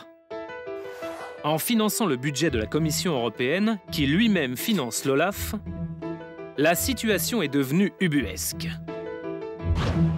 Dans le contrat, il est même prévu que les cigarettiers s'engagent à entraîner les agents des douanes. C'est arrivé en 2013. Les agents de l'OLAF se sont rendus au siège de l'un de leurs suspects, une multinationale du tabac, non pas pour la contrôler, mais pour y recevoir une formation. Est-ce que vous pouvez m'expliquer pourquoi, là en l'occurrence c'était en 2013, donc c'est très récent, des gens, des inspecteurs de l'OLAF sont formés au sein même des multinationales du tabac. Là, ici, on le voit, hein, c'était chez GTI. Est-ce que vous, en tant que magistrat, vous ne dites pas, à partir du moment où j'ai un suspect, j'ai plus aucun contact avec lui, quoi qu'il arrive? Je voudrais bien vous répondre, mais cela ne s'est jamais produit. Ce que vous êtes en train de lire, ce n'est qu'une question d'un député. Ah non, non, non, une réponse, regardez. Answer given by... Non, non, non, c'est pas une question, c'est une réponse, regardez. C'est quelqu'un de l'OLAF, c'est quelqu'un de chez vous. Yes, voyez, yes, non, yes, non, yes. on ne fait pas cette erreur. Oui, c'est nous. Nous-mêmes l'avons organisé. Mais non, c'est GTI qui l'organise, regardez. Organized by GTI. Donc, c'est programme organized by GTI. Donc, c'est vraiment, là, pour le coup, écrit. Oui, nous y avons participé en tant qu'observateurs, en application des accords passés avec l'industrie du tabac. Pardonnez-moi, mais c'est un peu comme si les gens de la brigade des stupes allaient se faire former chez Pablo Escobar. Non, ils ne se font pas entraîner. Et au passage, on ne peut pas comparer Japan Tobacco ou aucun autre fabricant à Pablo Escobar. Je ne veux pas les défendre. Ce n'est pas parce que l'on est sous le coup d'une enquête que l'on est coupable, a priori.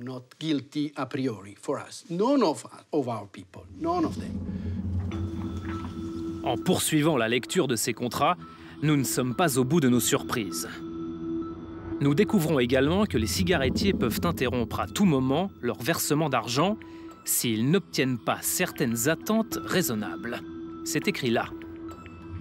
Quelles sont donc ces attentes raisonnables? Silence à Bruxelles. La liste de ces mystérieuses contreparties est classée secrète par la Commission européenne. Pratique, non? Je demande vraiment qu'on fasse enfin la lumière dans cette histoire-là.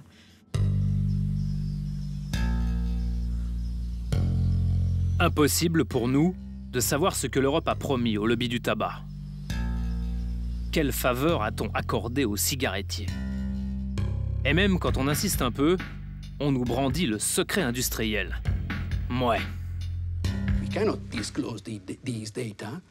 Nous ne pouvons pas divulguer ces données aux citoyens lambda, parce que ce sont des données commerciales qui peuvent avoir une grande valeur marchande. Donc ce n'est pas pour le public. Les intérêts commerciaux des industriels du tabac passeraient donc avant ceux des citoyens européens. Cette proximité de la Commission européenne avec le lobby du tabac, en voici un autre exemple. Sur ces images, l'homme qui a des éléphants blancs sur sa cravate bleue s'appelle Michel Petit. Il est à l'époque le directeur des services juridiques de la Commission européenne. C'est lui qui a conclu le deal à plus d'1 milliard d'euros avec Philip Morris. Quelques années après avoir trinqué au champagne avec le leader mondial de la cigarette, Michel Petit a quitté son poste de juriste. Et devinez pour qui il travaille depuis? Pour un cabinet d'avocats nommé Clifford Chance, qui défend notamment les intérêts de Philip Morris. Vous y voyez un conflit d'intérêts, vous? Michel Petit n'a pas voulu non plus nous répondre. Pas facile de renoncer aux avances de l'industrie du tabac. La France aussi a du mal à dire non. Selon nos calculs, l'État français a déjà perçu plus de 90 millions d'euros en provenance de l'industrie du tabac depuis 2006. Où est passé cet argent? Giovanni Kessler, là encore, le sait, et miracle, cette fois-ci, il va nous répondre. Tout est financé. Ils financent le budget français. Ils donnent tous les ans plusieurs millions d'euros au gouvernement français pour le budget. Donc ils financent les écoles françaises, ils financent les douanes françaises, ils financent le système de santé français. Chaque année, ils sont tenus par les accords de financer le budget européen. Alors, ces trois groupes-là... Des écoles financées par Philip Morris, des douaniers français chargés d'enquêter sur British American Tobacco, financés par British American Tobacco? Pour nombre d'observateurs, le conflit d'intérêts est grave. Selon le Comité national de lutte contre le tabac, ces accords vont à l'encontre des principes de l'Organisation mondiale de la santé. Le traité de l'OMS interdit ce type de relations. Pourtant, il persiste encore des amitiés fortes entre la Direction générale des douanes et les industriels. Au niveau européen, différents experts ont récemment demandé aux 28 pays membres de renoncer à ces liens financiers qui vont à l'encontre des principes de santé publique. Selon eux, les 4 accords ont initié une étroite collaboration entre l'industrie du tabac et l'Union européenne avec un impact énorme sur la santé.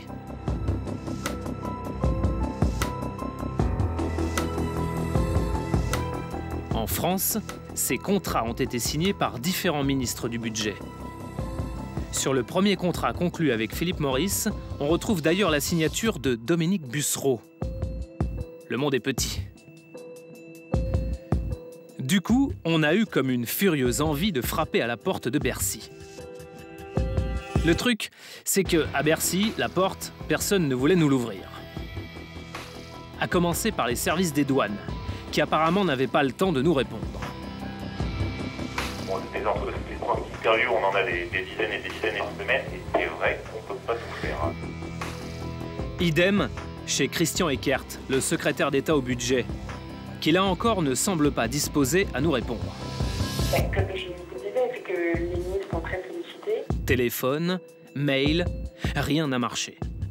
On a du coup tenté une dernière tactique, celle de la visite impromptue. C'est dans ce salon, organisé par la revue spécialisée Acteurs Publics, que nous espérons pouvoir interroger M. Eckert. Le secrétaire d'État au budget est censé prendre la parole dans quelques minutes, lors d'une table ronde diffusée en direct sur Internet. Mais le staff du ministre nous a apparemment repérés et semble ne pas vraiment se réjouir de notre présence. C'est ce que va nous confier cet attaché de presse. Alors, il ne souhaite pas d'interview ni avant ni après. Ouais. Apparemment, c'est un peu chaud. Enfin, c'est catégorique. Qu'est-ce qui est chaud? Je sais pas, il n'a pas voulu me dire, la conseillère com. D'accord. Bon. Donc, ils ont très peur. Ils ont très peur? Ouais. Ils ont peur de quoi? Je sais pas, ils sont d'accord pour faire un truc cadré, si vous voulez, sur le plateau, comme ils l'ont prévu. D'accord. Quand je leur ai dit équipe France 2, je pensais qu'ils seraient contents, et en fait, pas trop. En fait, pas trop, ouais. Donc, le gaffe, leur officier de sécurité vous a vu. Ah. Et il va vous... Qu'est-ce qu'il va nous faire? Empêchera de vous tourner, je pense. Donc, ah bon, carrément? Bah, je sais pas, je sais pas quelles sont ses habitudes, mais... Non, simplement, sa conseillère com, elle dit non, surtout pas... Surtout pas. La conseillère com du ministre, la voici, en pleine technique de diversion. Derrière elle, son ministre en profite pour passer incognito. Richard de France 2. Raté. On voulait vous poser une question en fait sur l'argent de l'industrie du tabac qui finance en partie votre budget. Et est-ce qu'on peut vous interroger après, Monsieur Eckert? Une autre fois. Une autre fois? C'est possible juste après de... On a pris contact il y a 4 mois déjà, en fait, parce que ça pose pas un problème de conflit d'intérêts que de recevoir l'argent de l'industrie du tabac. Vous arrêtez tout de suite, je suis l'organisateur, je vous retire votre accréditation, laissez les invités tranquilles. Oui, je suis journaliste. Nous n'irons pas plus loin. Secrétaire d'État du budget. Vous êtes sur une manifestation privée, soyez gentil. Privée? C'est même un confrère qui nous bloque le passage. Je suis journaliste aussi, enfin je suis Très bien, gentil. mais je posais juste une question au secrétaire d'État du budget sur l'industrie du tabac. Devant notre caméra apparaît alors un responsable des douanes françaises. Bonjour. Bonjour. Non mais arrêtez votre caméra s'il vous plaît, je vais venir vous parler. Ben, venez, je vais vous le dire. Oui, moi je suis de la douane. Donc, vous voulez un rendez-vous soit avec la douane, vous êtes qui, pardon, moi je suis le directeur de communication de la douane. Voilà, ah mais d'accord, donc on a communiqué ensemble par mail et vous ne m'avez pas répondu. Voilà. Bon. Donc on va vous donner un rendez-vous si vous voulez. Si vous voulez faire une interview, vous viendrez la faire. D'accord, mais c'est possible de la faire dans les jours qui viennent? Oui. D'accord, ok. Bonne nouvelle, sauf que ce responsable a un deal particulier à nous proposer.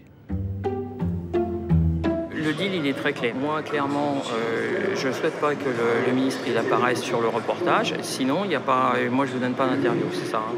Mais moi, Un deal pour protéger le ministre? Finalement, ce ne sera pas nécessaire. En insistant une fois de plus, Christian Eckert acceptera de nous donner une interview.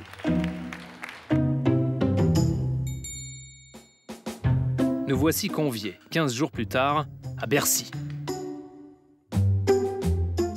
Sur ces 90 millions, il y en a 2 millions qui viennent, a priori, selon nos estimations, de Imperial Tobacco et British American Tobacco. 2 sociétés qui ont proposé spontanément d'elles-mêmes de donner cet argent à l'État français. Où va l'argent exactement? Ce n'est pas le gouvernement français qui a négocié des montants. En tout cas, ce n'est pas notre gouvernement. Ce n'est pas notre gouvernement qui a négocié des accords. Où va l'argent? L'argent va au budget général, comme le produit des amendes, le produit... il y a une uniformité des recettes de l'État. Bien sûr que cet argent est remis dans l'organisation de la lutte contre la fraude au centuple. Mais vous comprenez notre question, les services de Bercy que vous représentez sont en charge de contrôler l'industrie du tabac, de la surveiller, voire même de la sanctionner si elle se rend coupable de fraude. Et dans le même temps, votre ministère acceptent de signer des contrats qui prévoient des versements importants d'argent. Est-ce qu'il n'y a pas là un conflit d'intérêts grave? Non, des conventions ont été signées par un gouvernement, par la communauté européenne, ont été transcrits dans le droit français par un gouvernement en 2008. Nous sommes en 2014. Oui, mais c'est signé par la Ça France. représente la possibilité pour la France d'avoir accès à l'ensemble des informations qui lui permettent de surveiller la production et la distribution des produits qui sont faits de façon internationale et qui franchissent les frontières. C'est-à-dire que sans cet argent-là d'industrie tabac, on n'aurait pas d'informations sur l'industrie tabac? On en aurait beaucoup moins, de façon beaucoup plus difficile. Et donc il faut accepter que l'industrie tabac nous paye pour savoir ce qu'ils font? Pas plus inquiet que ça, le ministre. À lui aussi, nous demandons la clé du coffre de Bercy où sont archivées les annexes secrètes de ces contrats. La France a connaissance de ces annexes. Est-ce qu'il est possible d'avoir accès à ces annexes qui définissent les bénéfices espérés par l'industrie tabac qui a signé des contrats avec votre ministère? Moi, je n'ai pas connaissance de ces annexes. En tout cas, je n'en ai pas pris connaissance. Je suis dans ce ministère depuis 3 mois. Et ça vous intéresse de les découvrir? Je vais découvrir. J'imagine qu'il n'y a pas de découverte à faire pour un ministre en ce qui concerne les accords qui ont été signés par la communauté européenne. Par la France. Est-ce que vous ne pensez pas que ce serait plus raisonnable de rompre ces contrats dès demain? Vous, ministre du Budget, vous en avez la possibilité. Est-ce que vous comptez le faire? Rien n'est gravé dans le marbre. Je n'ai pas dit que... à ce poste et avec mes compétences, entre guillemets, au sens plein du mot, je ne suis pas prêt à réexaminer un jour ces conventions. Vous avez bien entendu, ces conventions, ces liens financiers, le ministre du Budget pourrait bien y mettre un terme. Officiellement, pour le gouvernement, la lutte contre le tabagisme est une priorité. Le président François Hollande a confié une mission à Marisol Touraine, ministre de la Santé, faire baisser le nombre de fumeurs en France. La ministre est en guerre contre les lobbies du tabac. Elle vient de proposer une loi pour imposer le paquet neutre. Si l'on veut lutter contre le cancer lié au tabac, ce sont 73 000 morts dus au tabac chaque année. Eh bien, si l'on veut lutter contre les ravages du tabac, il nous faudra prendre des mesures qui soient des mesures fortes. La ministre de la Santé a elle aussi accepté de nous accorder une interview. Les lobbyistes n'ont qu'à bien se tenir. Marisol Touraine ne croit qu'en une seule chose, la transparence.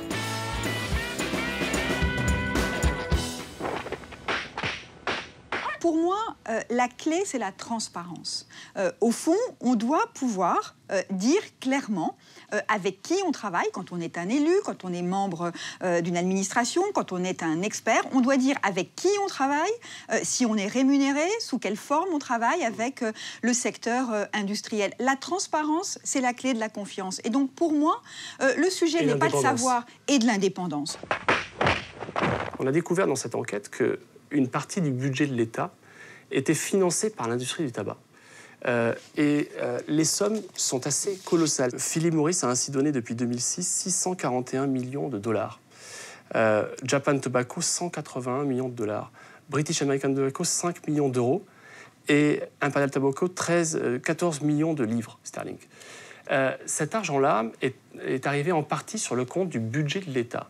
Est-ce que, pour vous, en tant que ministre de la Santé, c'est pas compliqué d'être dans un gouvernement dont le budget est en partie financé par l'industrie du tabac qui tue 70 000 personnes chaque année en France? Vous faites référence, en tout cas c'est ce dont moi, non seulement j'ai connaissance, mais que je maîtrise, ce sont des sommes qui vont au budget même de la sécurité sociale. Non, Ce sont des prélèvements qui sont faits sur le prix des cigarettes qui sont vendues ou du tabac à rouler et qui vont dans les caisses de la sécurité sociale. Pour le reste, si c'est autre chose, en fait, ce sont des contrats. Ce sont des contrats qui n'ont rien à voir avec la taxation. Ce sont, par exemple, British American Tobacco a donné en 2010, a prévu de donner 200 millions de dollars. Écoutez, moi, et il y a des virements chaque année. Moi, je ne connais pas ces contrats. Et donc, pour pouvoir me prononcer sur un contrat, il faudrait que je puisse le lire et savoir ce qu'il y a dedans. Moi, en tout cas, je ne le connais pas. Est-ce que le fait de ne pas connaître ce genre de contrat, c'est pas un problème quand on est ministre de la Santé publique, qu'on doit agir sur ce dossier-là? Quand il y a 70 000 personnes... Comme je ne connais pas le contenu du contrat, je ne peux pas vous dire si c'est un problème. Une fois que vous aurez lu ces contrats, est-ce qu'on pourrait en reparler ensemble pour savoir quelle position vous pouvez prendre dessus, puisque c'est On verra. Comment lutter contre l'industrie du tabac quand on accepte de transiger avec elle? D'un côté, 14 milliards d'euros par an de recettes fiscales. De l'autre, 47 milliards d'euros de coûts pour la collectivité et des milliers de cancers à soigner. Cela fait maintenant 1 année que l'on enquête sur les industriels du tabac. Et il se passe quelque chose de bizarre. On commence presque à avoir de la compassion pour eux. C'est vrai, quoi. Mettez-vous un instant à leur place. C'est pas facile, leur job. Ça consiste à trouver toujours le bon argument pour vendre un produit qui va tuer 1 fois sur 2 celui qui l'achète. Respect. Chez Philip Morris, ils pensent l'avoir trouvé, cet argument. C'est là l'épilogue de notre petit manuel. Si vous voulez devenir un bon vendeur de tabac, sachez trouver l'argument qui tue. Cet argument, il est dans ce dernier document. Il s'agit d'une étude menée par une société de consultants mandatée par Philip Morris. 23 pages d'audit qui glacent le sang. Objet de l'étude ? Convaincre les gouvernements que grâce aux morts du tabac, il est possible de faire de belles économies sur les retraites. C'est écrit en toutes lettres. La mortalité causée par les cigarettes crée un impact positif sur les finances publiques. Fumer tue, et ce serait une super nouvelle pour le pays. Chez Philip Morris, on voit la mort autrement. Ashes to ashes and dust to dust.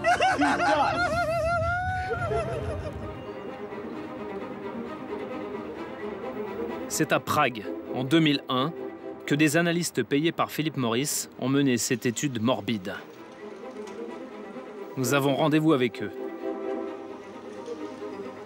Dean Brabeck, le président de la société, nous reçoit en personne.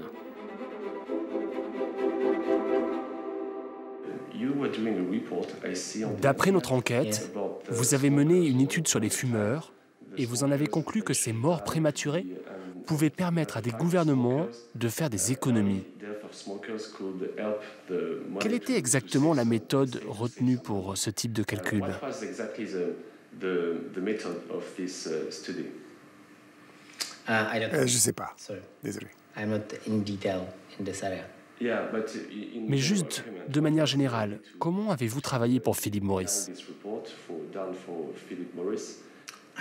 C'est très difficile pour moi d'en parler publiquement parce que pour nous, c'est trop risqué en termes d'image publique. Alors, ce serait bien de passer à la question suivante. Mais c'est très intéressant. Parlons-en seulement 5 minutes. Ok, bon, on a fait ça pour Philip Morris et cette étude a également été menée dans d'autres pays. Et nous, on l'a fait ici en République tchèque. Mais on a eu de très mauvais retours de la part des politiques, aussi sur le plan marketing. Et c'est pour ça qu'on ne doit pas en parler publiquement. Mais on est bien d'accord, vous en êtes arrivé à la conclusion que ces gens qui meurent ont un impact positif sur l'économie du pays, c'est exact? Ouais, c'est exact. Et du coup, l'économie réalisée était de 147 millions de dollars, c'est bien ça? Ouais. Vous savez, nous en France, on a un gros problème avec les retraites aussi. Comment vous avez fait ce calcul? C'est très très simple comme calcul. D'un côté, vous avez des rentrées d'argent et de l'autre, vous avez des dépenses dans le domaine de la santé. Comme le traitement du cancer du poumon, par exemple. Ouais, par exemple. Et donc, c'était ce calcul. Et ça a montré que vous, en tant que fumeur, il est préférable que vous mouriez. C'est mieux ainsi. Parce que sinon, ça va coûter trop d'argent de vous soigner, de vous hospitaliser. Enfin, ça coûte vraiment trop d'argent.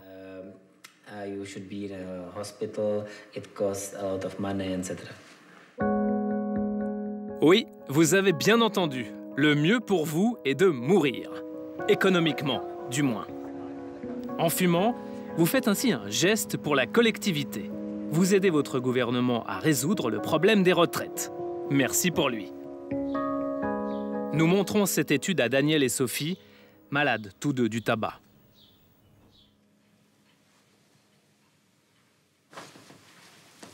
Vous comprenez comment ça? C'est horrible comme argument. C'est horrible. On en vient à souhaiter la mort du fumeur. Moi, j'ai de la peine à comprendre un argument pareil.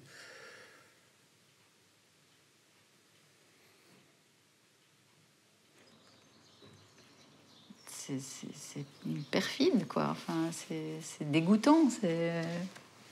Enfin, on n'est pas très surpris. On sait que enfin, tout ça est à visée économique. Mais présenté comme ça, c'est assez infect, oui. Ça veut dire que l'être humain n'est pas une priorité. La santé n'est pas une priorité. L'étude commandée par Philip Morris ne s'arrête pas là. Elle dit aussi que si vous deviez mourir d'un cancer du poumon, ce serait mieux de le faire après avoir payé un maximum d'impôts.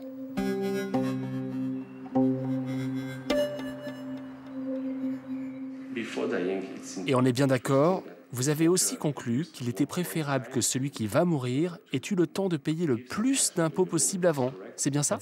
C'est exact. Et du coup, est-ce que vous avez trouvé l'âge idéal pour mourir? Est-ce que c'est la veille du départ à la retraite?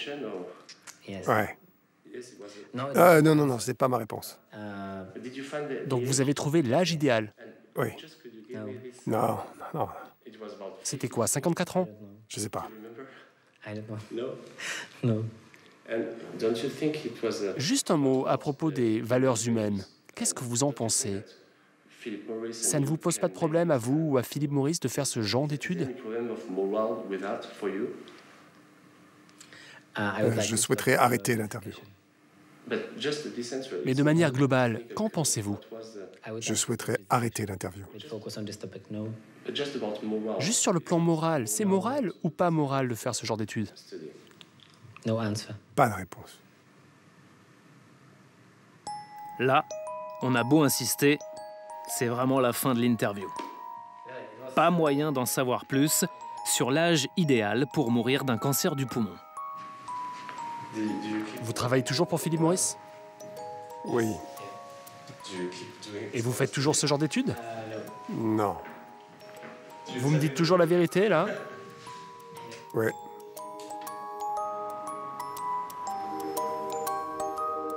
C'est-à-dire que vous avez répertorié toutes les maladies. Vous, c'est-à-dire cette société tiers?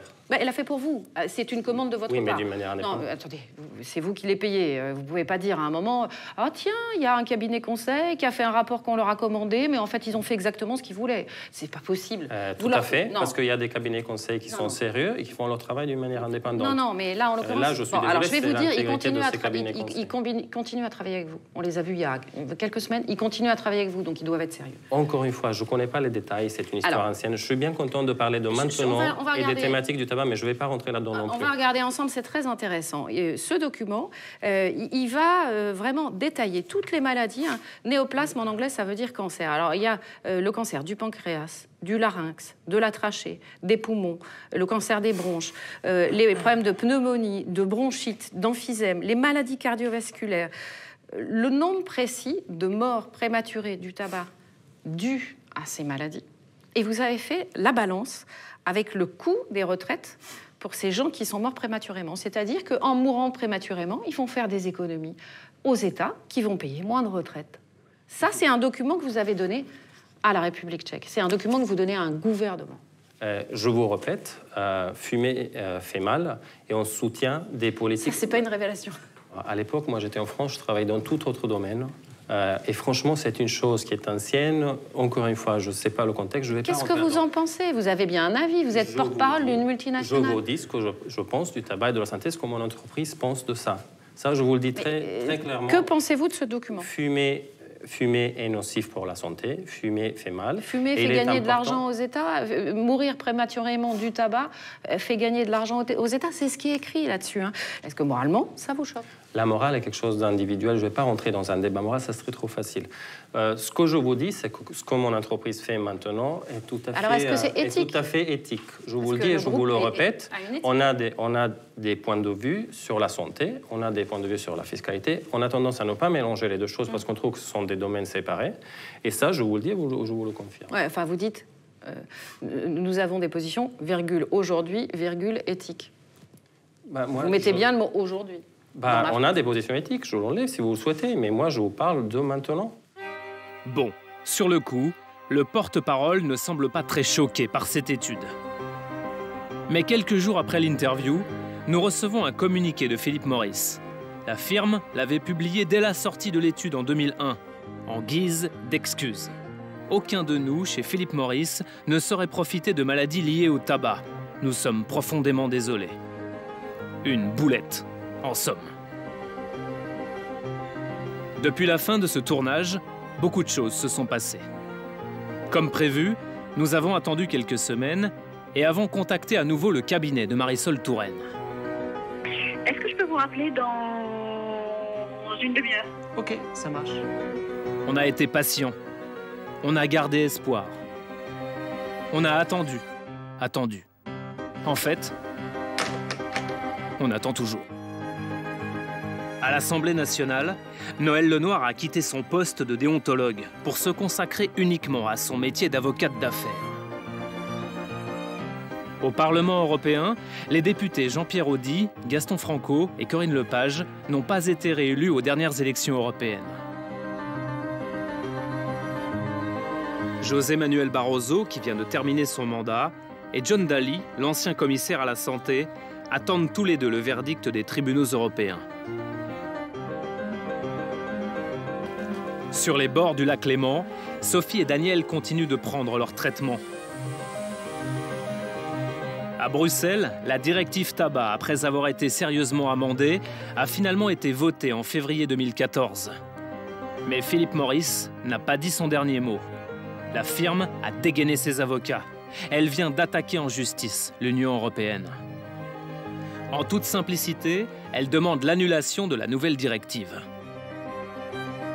La multinationale compte également attaquer la France si la loi sur le paquet neutre est adoptée. Les 4 grandes industries du tabac s'apprêteraient à demander à l'État français 20 milliards d'euros de dommages et intérêts pour expropriation de leurs marques. Une nouvelle bataille s'engage. Les affaires sont les affaires.